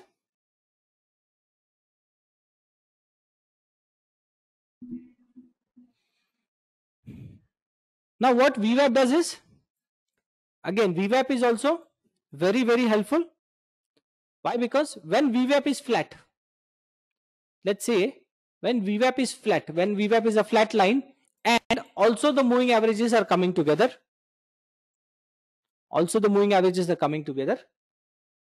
there is no setting for VWAP. There is no specific setting. There it has default settings. So few scenarios for VWAP. Price above VWAP is positive. Price below VWAP is negative.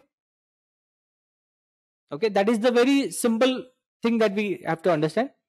Price above VWAP is good, price below VWAP is not good. That is the most simple thing that we have to understand. After that, VWAP slant or direction. The direction of the VWAP gives us again a very clear indication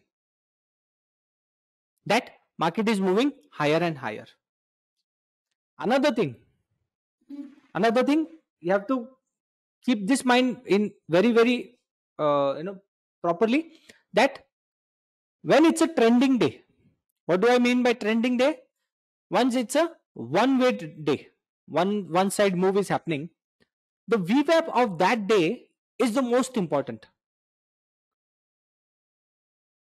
When it's a trending day, let's say it's a trending day on the upside, the VWAP of that day, let's say this level, is the most important level,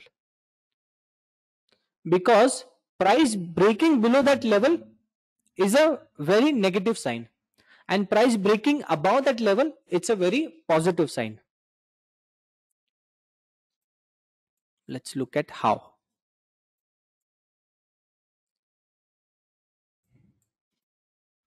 Now if we see here, this was a trending day, right? This was down day. After that, what was the previous VWAP day? It was higher. It did not break it. Then again next day, this is a good example. Here price went above, this was the VWAP, then we had a gap down, right? After the gap down, what happened? After this gap down, what happened? This was yesterday's VWAP.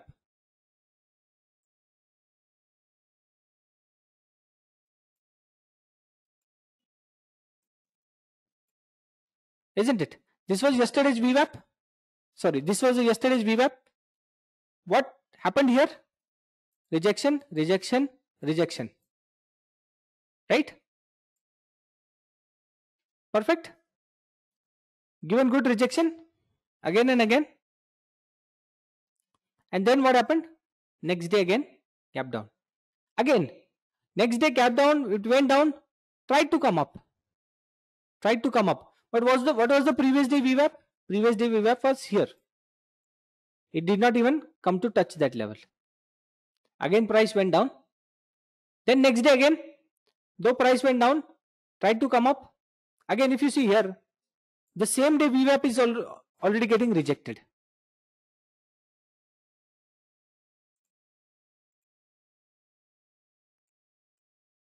Isn't it? The same day VWAP is getting rejected. So this is a perfect scenario of a trending day on the downside.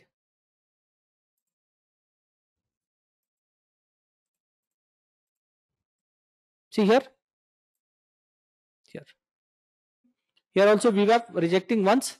After it's giving a breakout above the VWAP, then you see a up move. Here also, if you see a breakout above VWAP, then you see a up move. Yes, flat VWAP plus you have the moving averages. If the VWAP is also flat and the moving averages are also coming together, that day is seller's day. That day is option selling day. Clear. Very clear option selling day.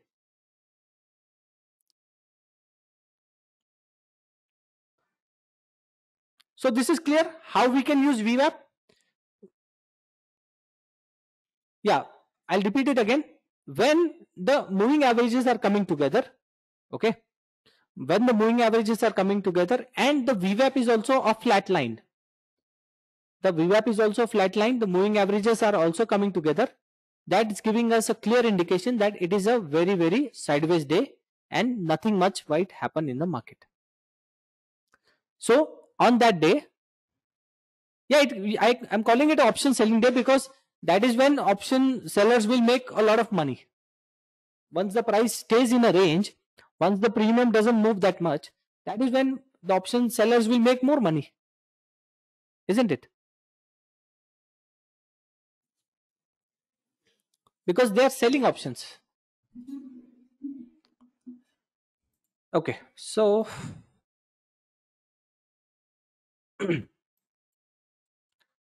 hope VWAP is clear to everyone. VWAP is nothing but volume weighted average price. It is a very, very important indicator. Price above VWAP is good, price below VWAP is not good. If the market is trending, if all the moving averages are on one side and the VWAP is also going on that side, that is giving us a clear indication that the trend is strong on that side. In indicators, how you have to go to VWAP is click on indicators, click on VWAP, just click on this and it will automatically come. It will automatically come into your indicators. But one thing you have to see observe is that VWAP will only work when there is volume. It will only work on futures chart or stocks. It will only work on that. It will now not work on Bank Nifty spot chart. It will not work there. It will only work on futures chart. Bank Nifty futures or Nifty futures. That is where, or it will work on stocks where the volume is there. That is when VWAP will be available.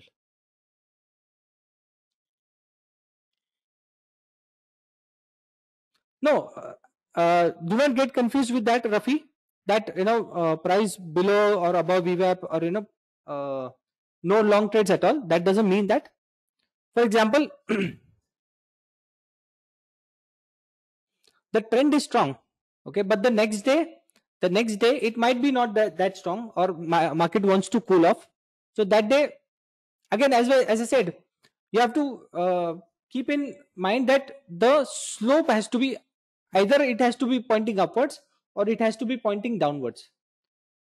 That is when the importance of VWAP is more. That is when the importance of VWAP is more. When the price is trending, the moving average is also trending. That is when we give more and more importance to it. If the price is flatlined, then this is what will happen.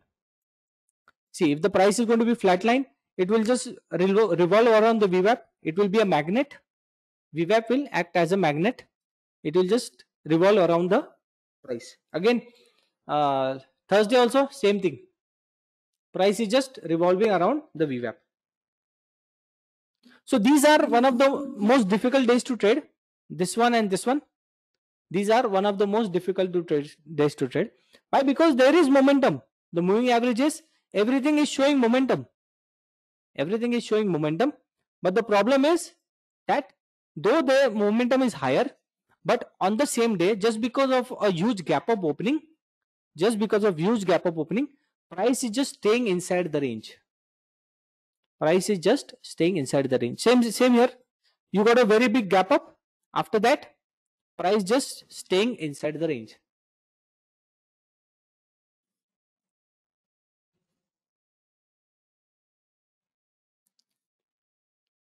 That's right, Sanjay. So that's why you have to take it in conjunction with the moving averages.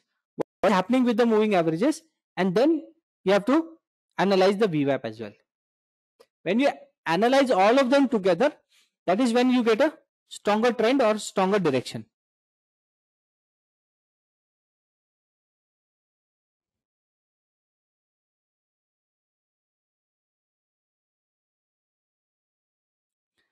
Yeah, I also lost on Thursday, Venkatesh. I also lost on Thursday. The only thing what we can do in these scenarios is, the only thing we can do is that if it's a huge gap up or a gap down, let's say 2% or more than that, then we'll have to just wait it out and let the trend settle down, or let the price action develop. That is the only thing we as traders can do. Other than that, there is nothing much in our control, because these days are very unique and they don't come very often. These are very, very unique days. If you look at all the price action that has happened over last 2-3 months, this has never happened that way. What has happened in these 2 days, that has not happened much. That the moving averages are also spread and still there is no momentum.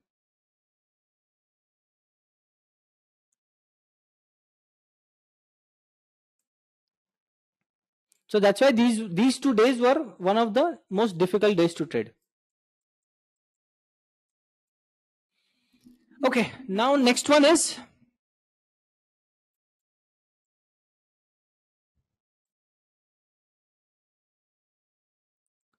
Next one we have to look for is stochastic.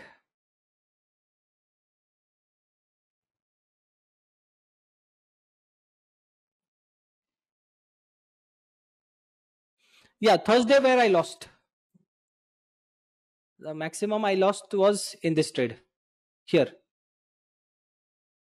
Here is where I lost most of it. Why? Because here what happened was this was the first green candle. Price came down, again made a green candle. Price came down, again made a green candle. So I was expecting this to be a higher high zone, and price was also trending and everything was going good. So I was not expecting a breach of this green candle. Okay, I was not expecting a breach of this green candle.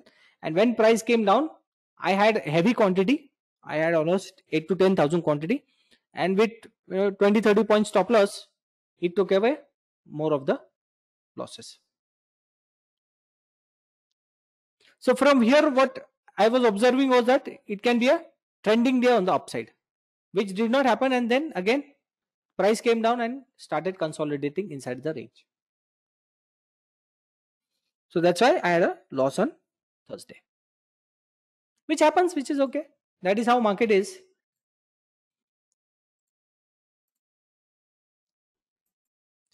Okay, now let's go to see stochastic.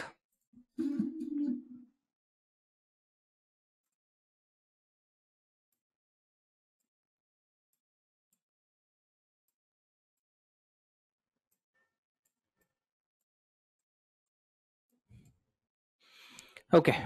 The setting for stochastic is this one. Everyone please write down this setting.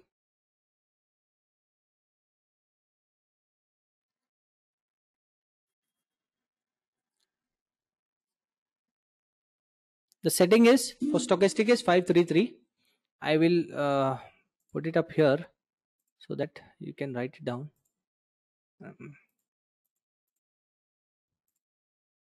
Length 5, smooth K 3, smooth D 3.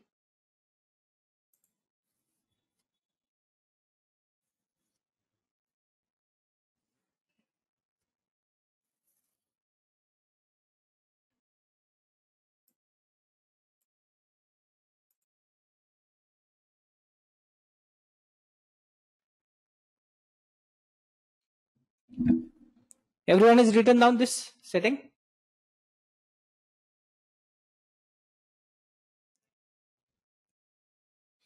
See, I wouldn't be able to answer for a lower time frame because this is what I am using. So I am comfortable with this time frame and this setting. So I wouldn't be able to suggest anything for a 3 minute or a 1 minute.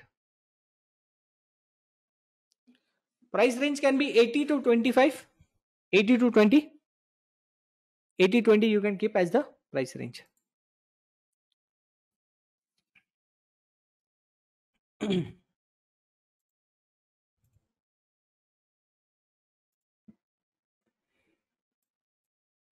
Okay. Now, after getting all these moving averages, stochastic and MACD both are just additional confirmation. Additional confirmation to everything that we already have. Either many people can use it or you don't use it. That's completely fine. No issues with that. Okay. But as a setup, this is what I have already have in my screen, and I do not want to change it. So I've kept it. I don't observe too much of it because already all these things are giving me very good confirmation. And after trading the same setup for 4 5 years, now I can just looking at the candle structure, I can understand or I am able to trade without looking at the indicators also. But for people who are new, people who have just been into the market 1 2 years, you can take the help of stochastic and MACD also in conjunction with all of these things together.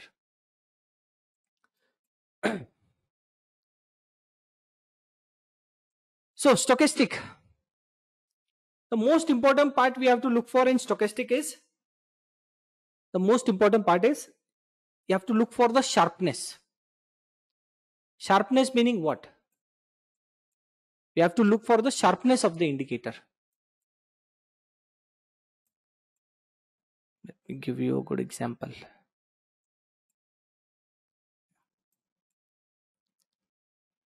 Now, yes, the sharpness of the slope. First is, stochastic is something like a RSI. It is something like an RSI. Just strength indicator, momentum indicator. Yeah. First, what you have to look for is the price. First is price action. Then look at the moving average's direction. Then look at where the VWAP is. Then the last thing is the stochastic and the MACD. If you look at both the indicators, let's say stochastic and MACD, I would rate MACD first and then stochastic. That means stochastic comes at last. For me, MACD is more important than the stochastic. So, to understand a trend or to gauge momentum, to try to understand the momentum, I will look at stochastic and MACD together. That means if both of them are giving me the sharpness of the slope on one side, that will give us a more clear direction. Okay. So for example, this is coming down, right? So what you have to look for is stochastic has to be going below 40. So 40 and 60 is the level. For downside, it needs to break the 40. Upside needs to break the 40.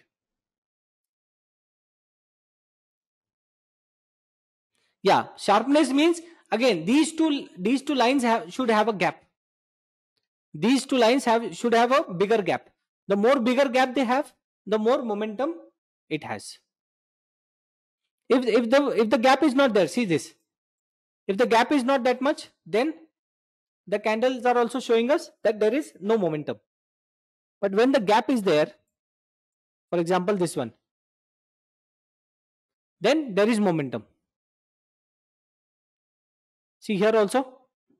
Here it has turned from between. Here it went down, came to 60. From 60 again it has turned upwards. That is a very good sign. That is a more better sign for me.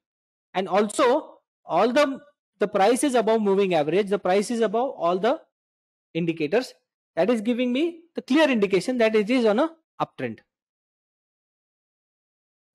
And one thing is that stochastic you can use to book your profits and wait for the stochastic to turn again.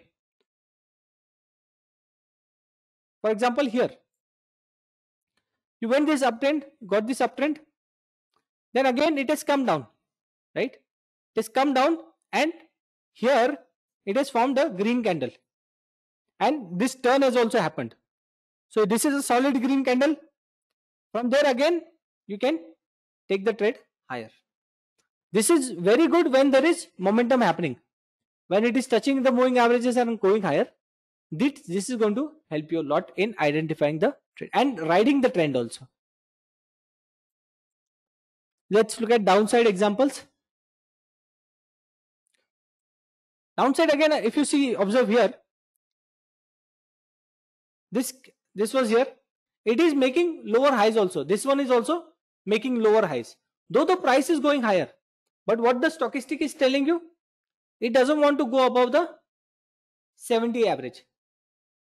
It doesn't want to go above that, and from there you saw move downside. So when you're looking at stochastic, you have to look at the price also. You have to look at the candle structure also. When the candle structure is solid, it is giving you a good confirmation, or breaching some of the moving averages or the VWAP. That is when it is going to work more beautifully.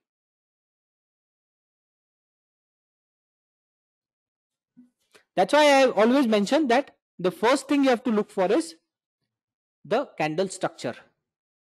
That is when all the other things will come into picture.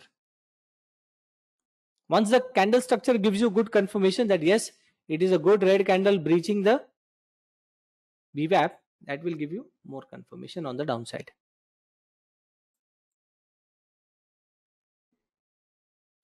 So anyone using stochastic, do not go blindly on stochastic. Okay, do not just go blindly just because stochastic is there, it is moving. Do not go blindly on it. First look at the overall structure, look at the moving averages, where they are sloping, if they are going to be sideways or what they are doing, and then look at the stochastic. Yeah, the more the gap or the sharpness of the turn, if you see here, this turn is quite sharp. If you see this turn, this is quite a sharp turn. That means there is momentum on the upside, and there is gap also between the indicator. Here, do you see gap in the indicator? Here, do you see the gap between the lines? No, right? Though it is higher, but there is no gap. There is no gap. That means the momentum has died down or the momentum has slowed down. Here also, if you observe, see here.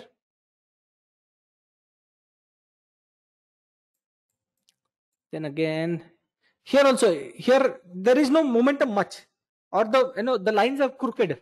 They are not giving very clear indication. Let's look at.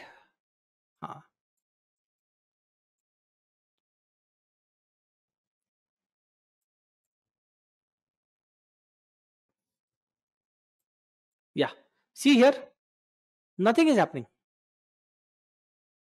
The indicators are clearly telling you that nothing much is happening. Here also, the indicators are showing clearly that they have lost momentum.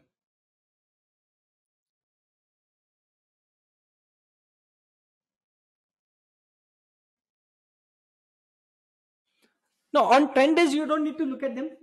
On trend days you can avoid, or you can just wait for the indicator to come down. Then again you can take for the up move. This works well. This works well when price is inside a range. When price is inside a range, that is when this indicator works a lot. Stochastic. On a trending day, it might not be that helpful, because see here, though the indicator is sleeping, the price is still slowly and steadily going up.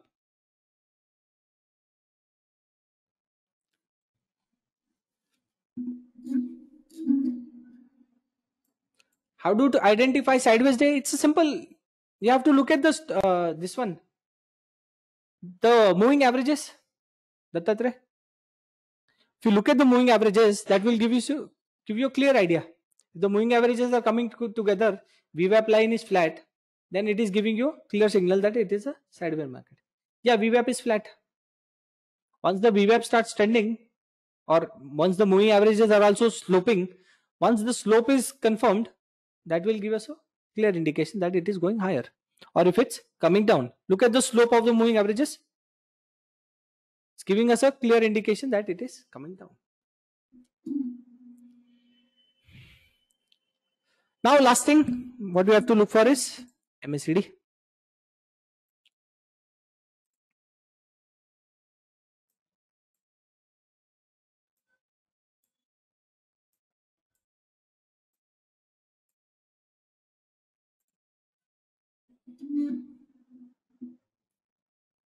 Yeah, we will check trend lines also.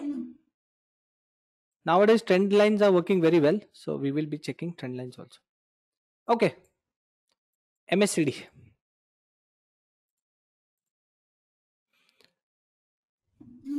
For better intraday momentum, prefer using MACD settings of this.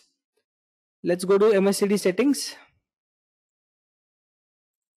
Please note down these settings for MACD.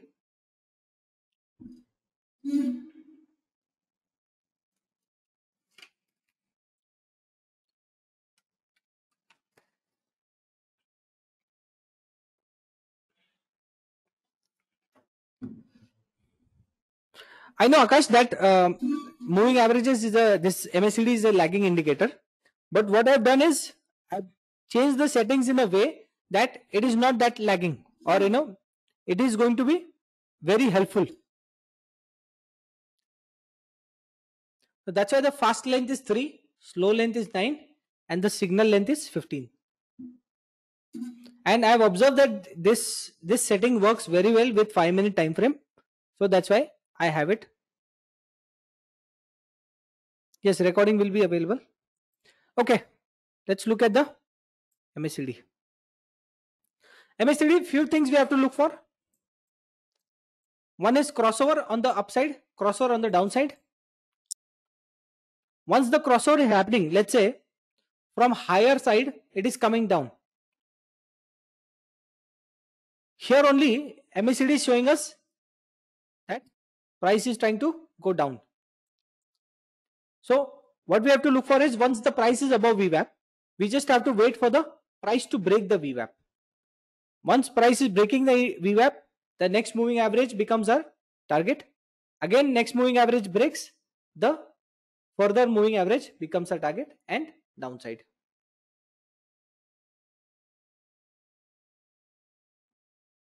This is on the downside. Let's look at upside. Yeah. Upside. Now see this one also. This one also, on if you're looking at the upside, it needs to have a good gap between the two lines. If you, the more gap you have, the more the momentum is strong.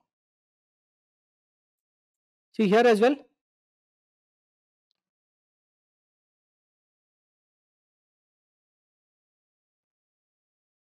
No, I am both. I do scalping also. I do momentum trading also.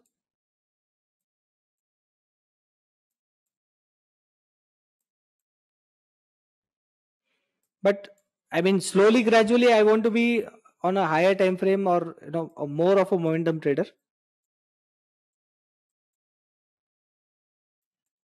Wait, I'll show you good momentum examples.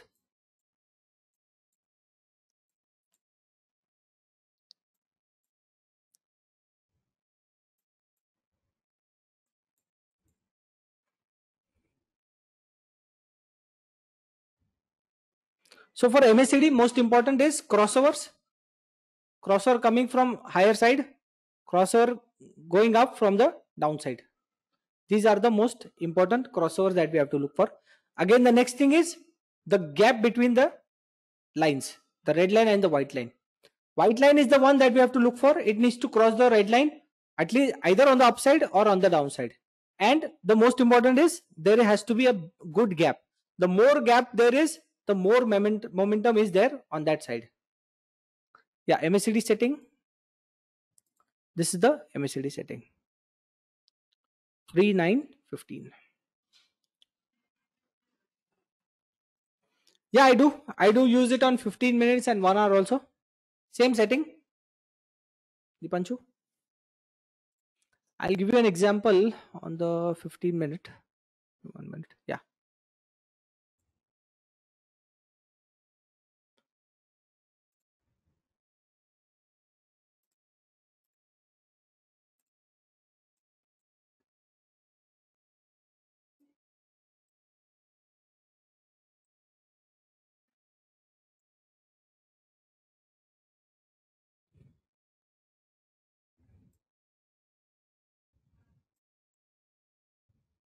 Yeah, look at this 15-minute chart. See this MACD? No, I don't use RSI because I'm already using MACD in stochastic, so I don't use RSI.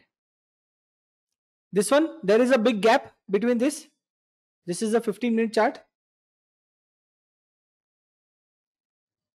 I use two screens. One screen I have this setup, this 5 and 15-minute setup, and the other screen I have this Zerodha setup. Just two screens, and that is enough for trading.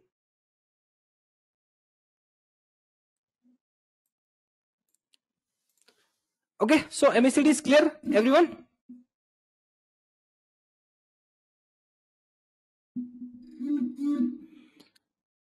Okay, now what is next? Control Uday zone, we will discuss about it more in detail when we are doing the live trading sessions. We will discuss more about that. Yeah, I already pointed out, Sanjay. I already showed it in the chart where I lost.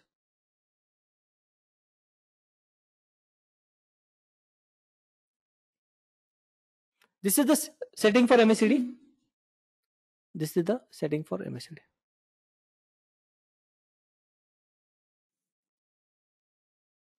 15-minute setup, I use spot chart.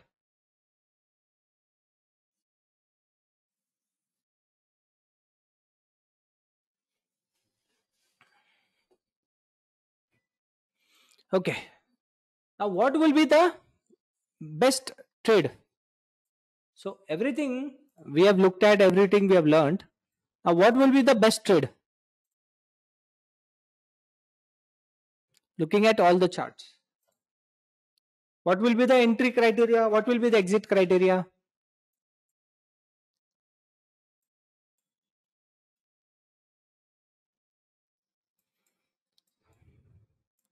Let's take an example.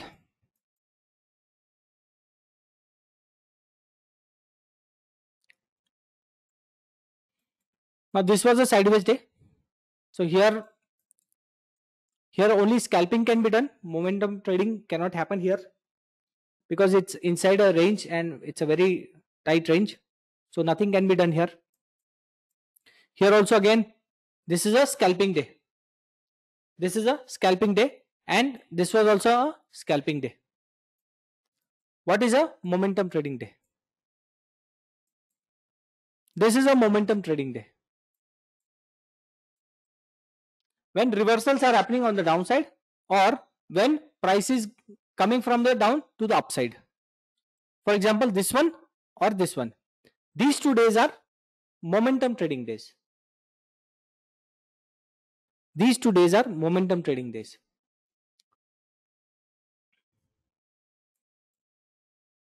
Entry criteria will be what? In this scenario, this is the scenario, let's say. Here, price has made a double top. So, my entry would be, as we discussed before, break of the VWAP, price going down. This will be my entry criteria. Once the price has broken the VWAP and the 50 moving average, next target is the 100. If it breaks 100 also, next target is my 200 EMA.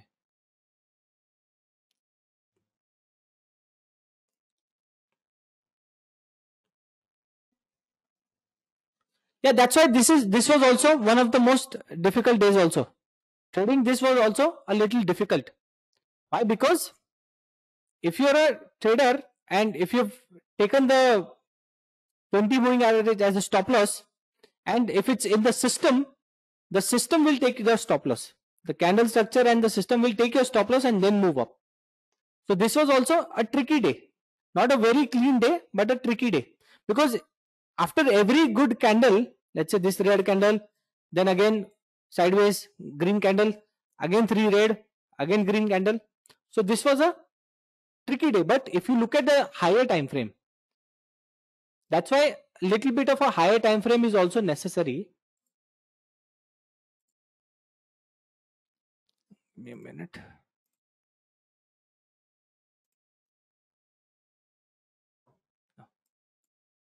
On this day, if you look at the higher time frame,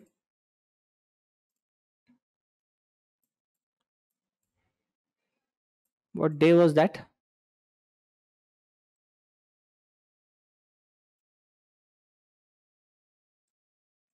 This was 14th, right? Okay. Yeah. See these 15-minute candles? Observe them carefully. What are they telling you? Every 15-minute candle.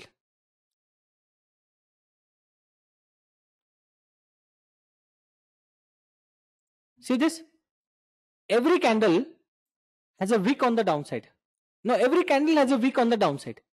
Every 15-minute candle, almost everyone has a wick on the downside only. All of them. Yes, everyone is having a wick on the downside and moving up, wick on the downside and moving up, wick on the. So that's why as traders, we have to be observing a lot. This observation is necessary to be a successful trader.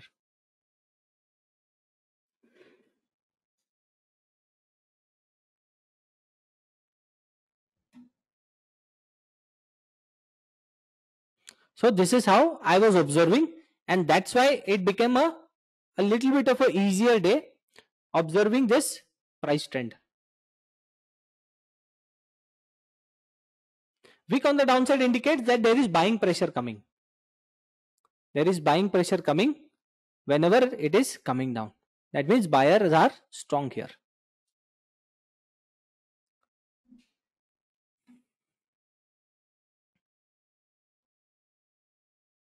Okay, another thing that we're going to share is, now the setup is done.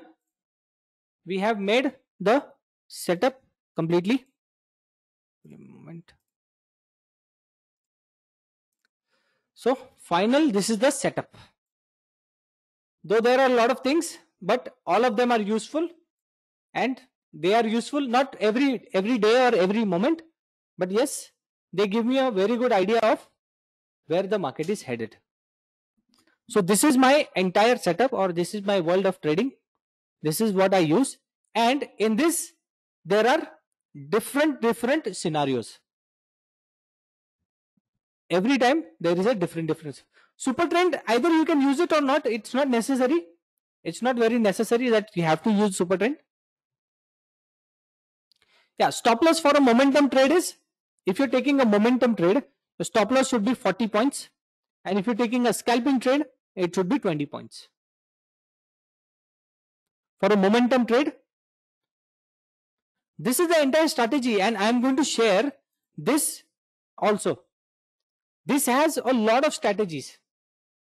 This Excel sheet that I've made, this will be having a lot of strategies for everyone to look at. 40 points on the options.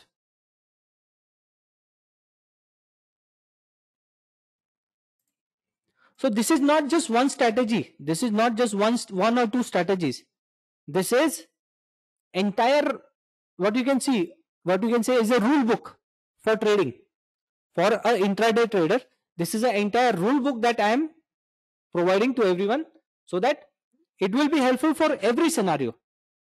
Every day-to-day trading that you are taking, this will be very, very helpful. Yeah, 40 points for a 250 to 300 point option.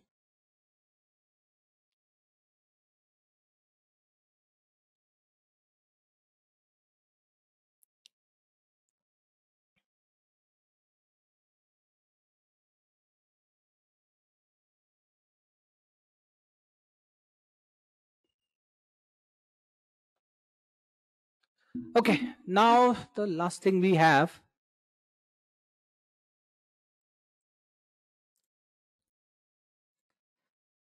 identifying position sizing based on momentum.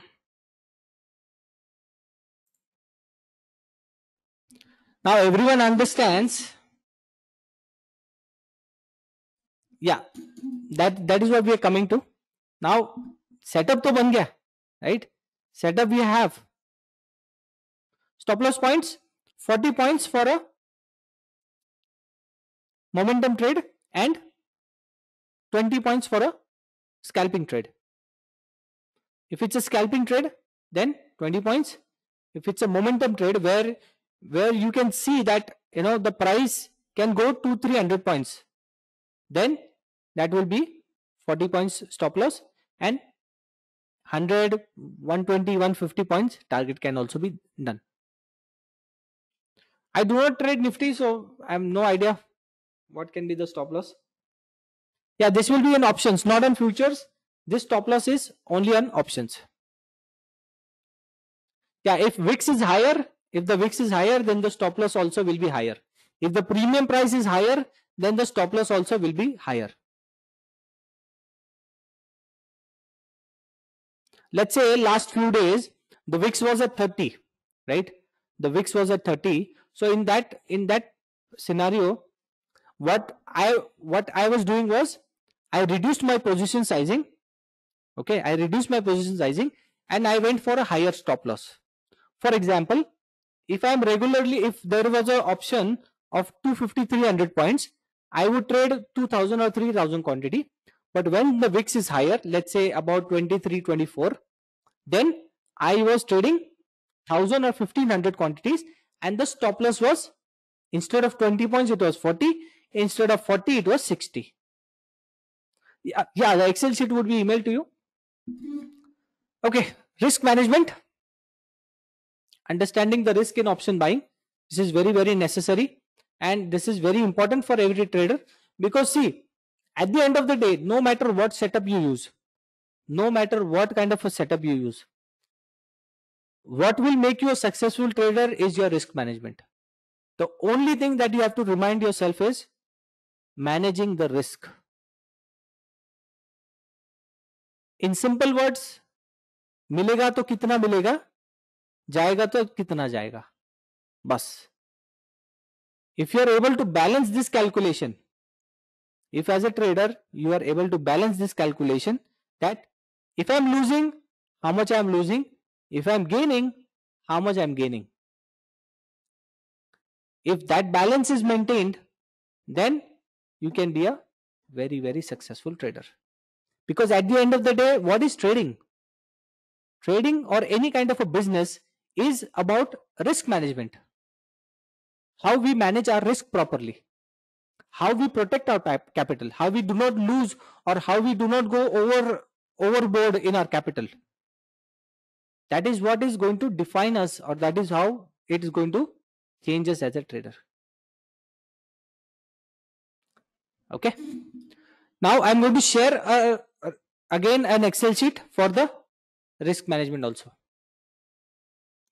This is the sheet. Yeah, this is the Excel sheet that I'm going to share with you, so that you can calculate how many lots you can trade if you have a certain kind of capital. Now what I do is, me as a trader, what I do is, let's say my capital is 1 crore.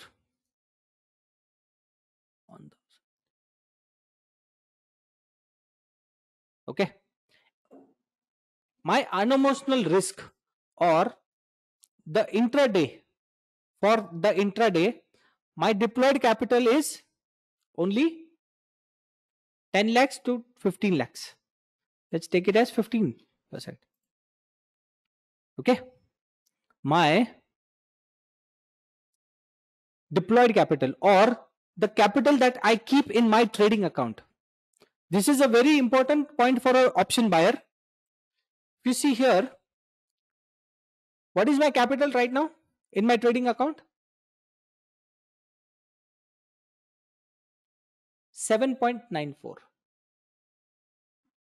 Only 7.94 is my trading capital as of now. Or you can call it as a deployed capital. Why I am keeping this deployed capital is because I want to control my risk management. I want to control the amount of money I can lose as a trader. For me, it's not a problem to add 1 crore rupees in this account. But do I need all this 1 crore? No, right? I will not need 1 crore. So I am just investing, or I am just putting that amount of money which I need for my intraday trading, and which I need to make my 1% target. So let's say I have a capital of 1 crore. My target is 1 lakh. This 8 lakhs to 10 lakhs is comfortable for me to make that 1 lakh for me. Or this deployed capital is enough for me to make that 1 lakh for me. So that is how I am able to manage my risk, because market is very dynamic and anything can happen in the market, right? Anything can happen. Any day there can be a freak trade and all this 8 lakhs can also be gone, isn't it? This 8 lakhs can also be gone, right? But tell me one thing, instead of 8 lakhs, if I have 20 lakhs and I get a freak trade and I lose that 20 lakhs, or some glitch happens, anything can happen, some glitch happens and I lose that 20 lakhs. Is it better to lose, I mean, is it okay to lose 8 lakhs or is it okay to lose 20 lakhs?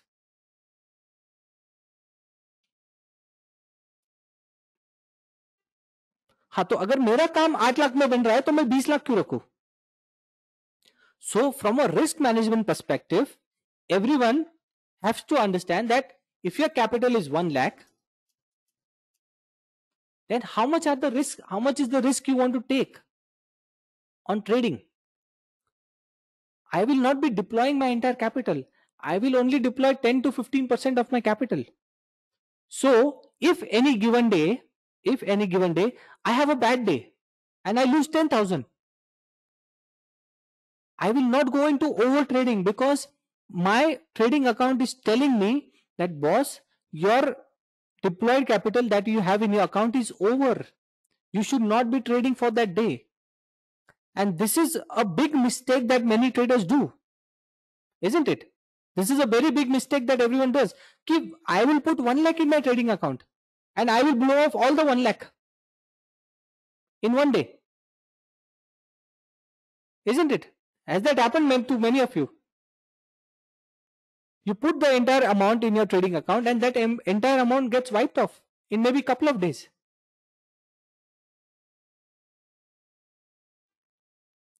So that is why managing the risk or position sizing is the very, very utmost key to be a successful trader. Do we want to be crorepati's in a day? No, right? We want to take trading as a business, isn't it? We want to take trading as a business. So how will our behavior be in trading? Our behavior has to be also like a businessman. कि कम पैसा invest करके अच्छा मुनाफा कमाना. That should be a trader mindset. That investing less amount and making good returns.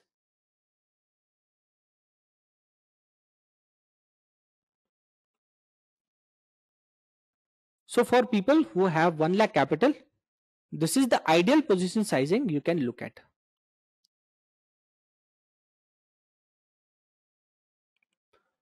No, Akshay, it's very, very rare that I do averaging. It's very, very rare. Maybe a couple of times in a month or so, 2-3 times in a month, especially depending on the situation. Other than that, I do not.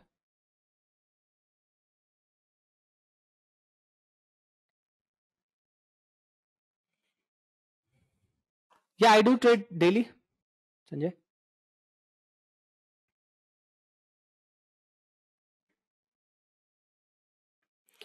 Yeah, so this is a very question. This is a very important question that many have asked me. That we make profits in the morning.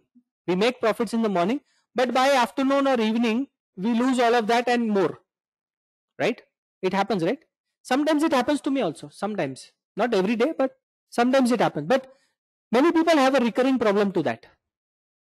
So this is one of the solutions that I have observed, and I want to share with you, or so that it might be helpful for you.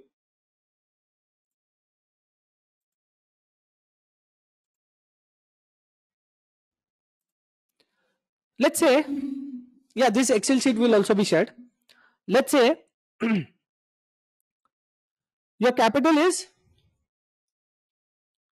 1 lakh. Okay. On one good day,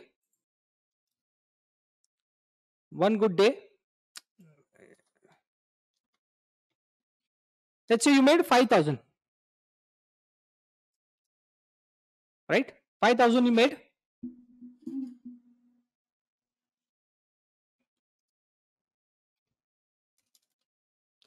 Now let's say in the first 1 hour, you made a profit of 5,000.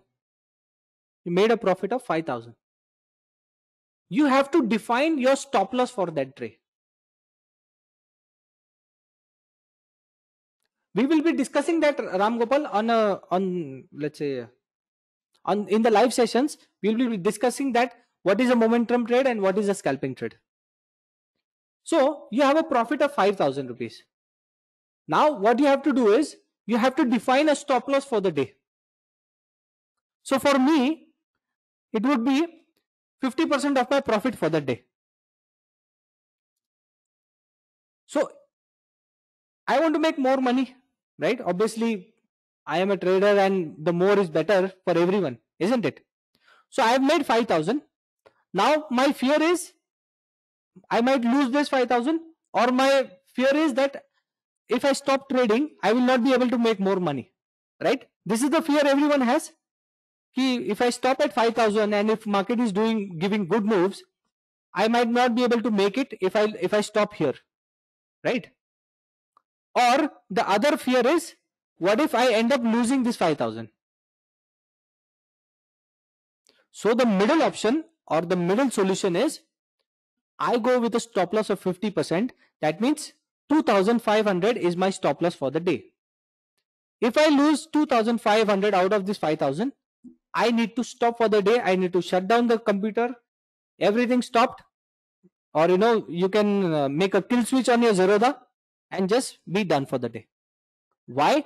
Because if you are able to lose 50% of your profit for the day, that is telling you that now you need to keep quiet and now you need to stay away from the market. Very simple as that. And let's say if you make more, let's say out of the 5,000 you make 10,000, then again the 5,000 becomes your stop loss. Again the 50% of that amount becomes your stop loss. Do you think you can do that? What this will do is this will help you to be in profit also, and this will not get you more into FOMO also. Another thing you can do is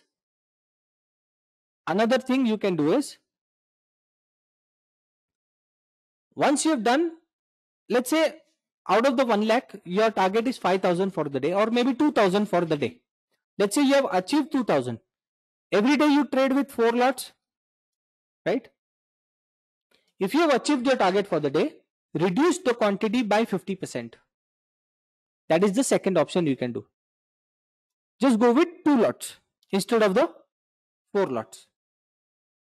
Again, that will help you more. Okay. So is this clear?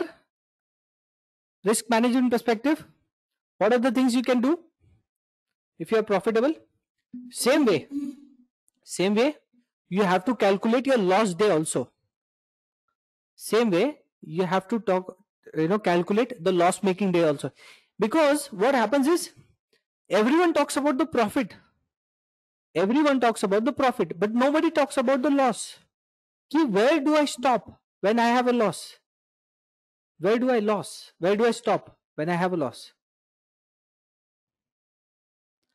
So same way, when you define that, okay, 5% or 5,000 is my target for the day, then the same we have to decide that, okay, 3 or 5,000 is my loss making target also. That is where many people have an issue, that 10 days you will make 2,000.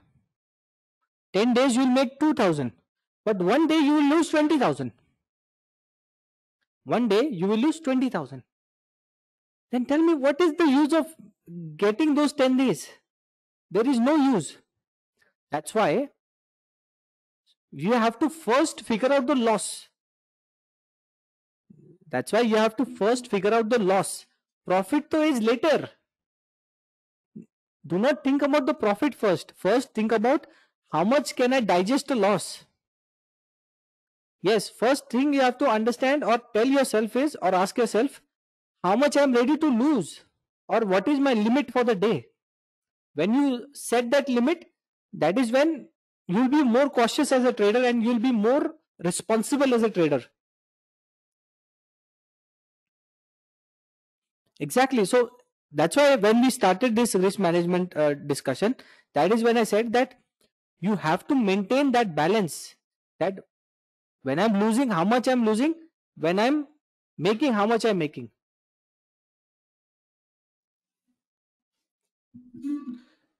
Okay. I've shared my journey on face to face with Vivek sir. So people having questions regarding my journey, you can watch the video on YouTube. That will give you an idea.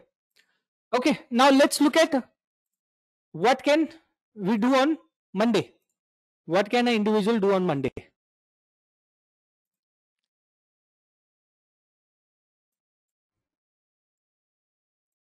Yes, everyone wants to know. I'll give you my analysis of Monday.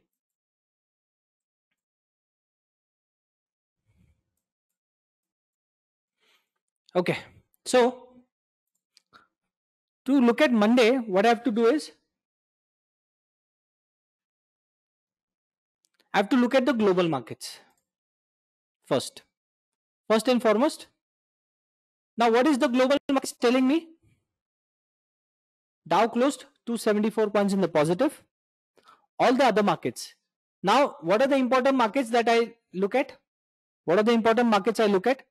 Asian markets. Nikkei is Nikkei is important. Hang Seng is important, and China A50 is important. These are the important markets in Asia that I look at. Then the markets I look at, this is the mother market, you can call it Dow Jones. This is the mother of all markets, Dow Jones and S&P 500, Nasdaq. These are the US markets. I have to look at them. And in Europe, I have to look at DAX. DAX is Germany. So in Europe, this is what I have to look for. Once I'm looking at these markets are positive, then I have to understand, is there a negative sentiment in Indian markets or how the Indian markets are behaving? So for that, what I do is I go to the daily chart.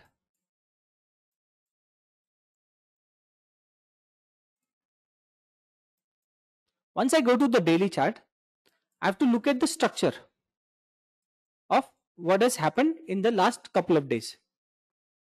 Now, we have had a straight one-way rally. We've had a straight one-way rally. And looking at the global markets, I am seeing that there is a high probability. This is a future chart. You can look at spot also, no problems. Looking at the chart, what I'm seeing is that there is a high probability that we can get a gap up also on Monday. So what is the next level that I should be looking at? This is the level. The next level I should be looking at is this one, 37,300. Or we can look at a range like this. This area we can look at as a resistance. Why as a resistance? Because this was a very, very important support area, isn't it? We look at the candle structures. Look at the candle structure here. Every time price came here, you got a sharp bounce. Every time it came here, got a sharp bounce. And after that, we got a gap down. And from there, we had a very good fall also. So now that this place was a support area, now this has become a strong resistance area. Okay. So now if, let's say, tomorrow or sorry, Monday, if we get a gap up and we get a gap up around 37,300, 400, then I will not be a buyer. As a trader, I will not be a buyer. I will wait for the price action to develop there. I will wait and see how the price action develops for the first 15-20 minutes. Then I will take a decision. If it's going down and if it's going to fill the gap, then I'll look at it. If it's going to go higher and higher, let's say the first 15 minutes, 30 minutes range is broken, and if it's going higher, then I'll be more bullish. But I will be cautiously bullish. Why? Because this area again is a profit booking zone. Because from the downside, let's say from 30 to 500, we've got a straight one-way rally. There has not been a lot of consolidations. I need a consolidation, something like this. I need a base to be built. This is a base that was built. So I need a base that should be built here somewhere so that I can be bullish more. Because this is showing too much of bullishness, or this is very high bullish. So I want markets to cool off and form a range and then give me a breakout or a breakdown. That will be for me for a better momentum trade.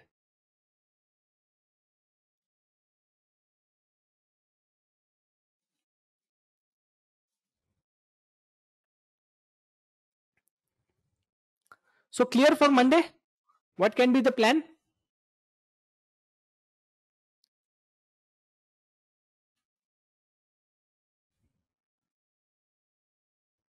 This is the resistance area. For the first 15 minutes, for the first 15-20 minutes, wait for the price action to develop and see how the candles are forming.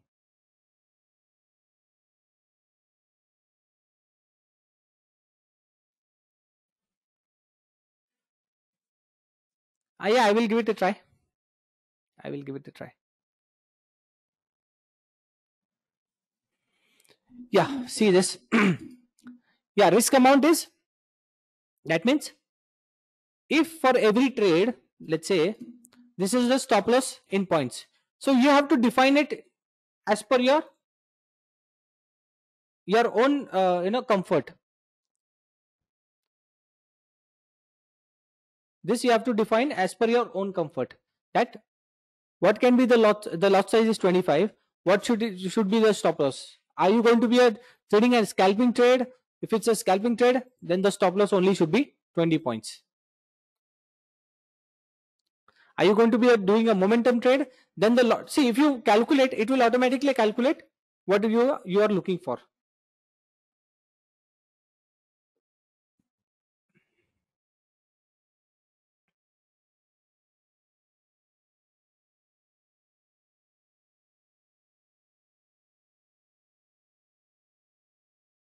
That rule you will have to define, Mahendra.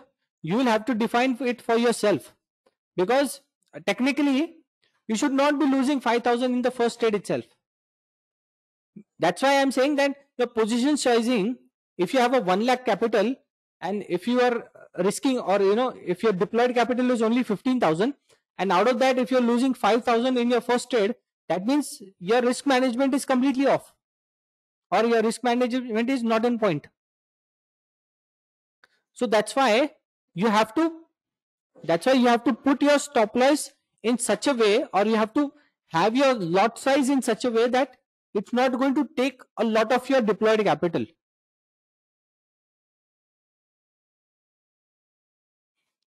Also, what I do is I set up a 1% target.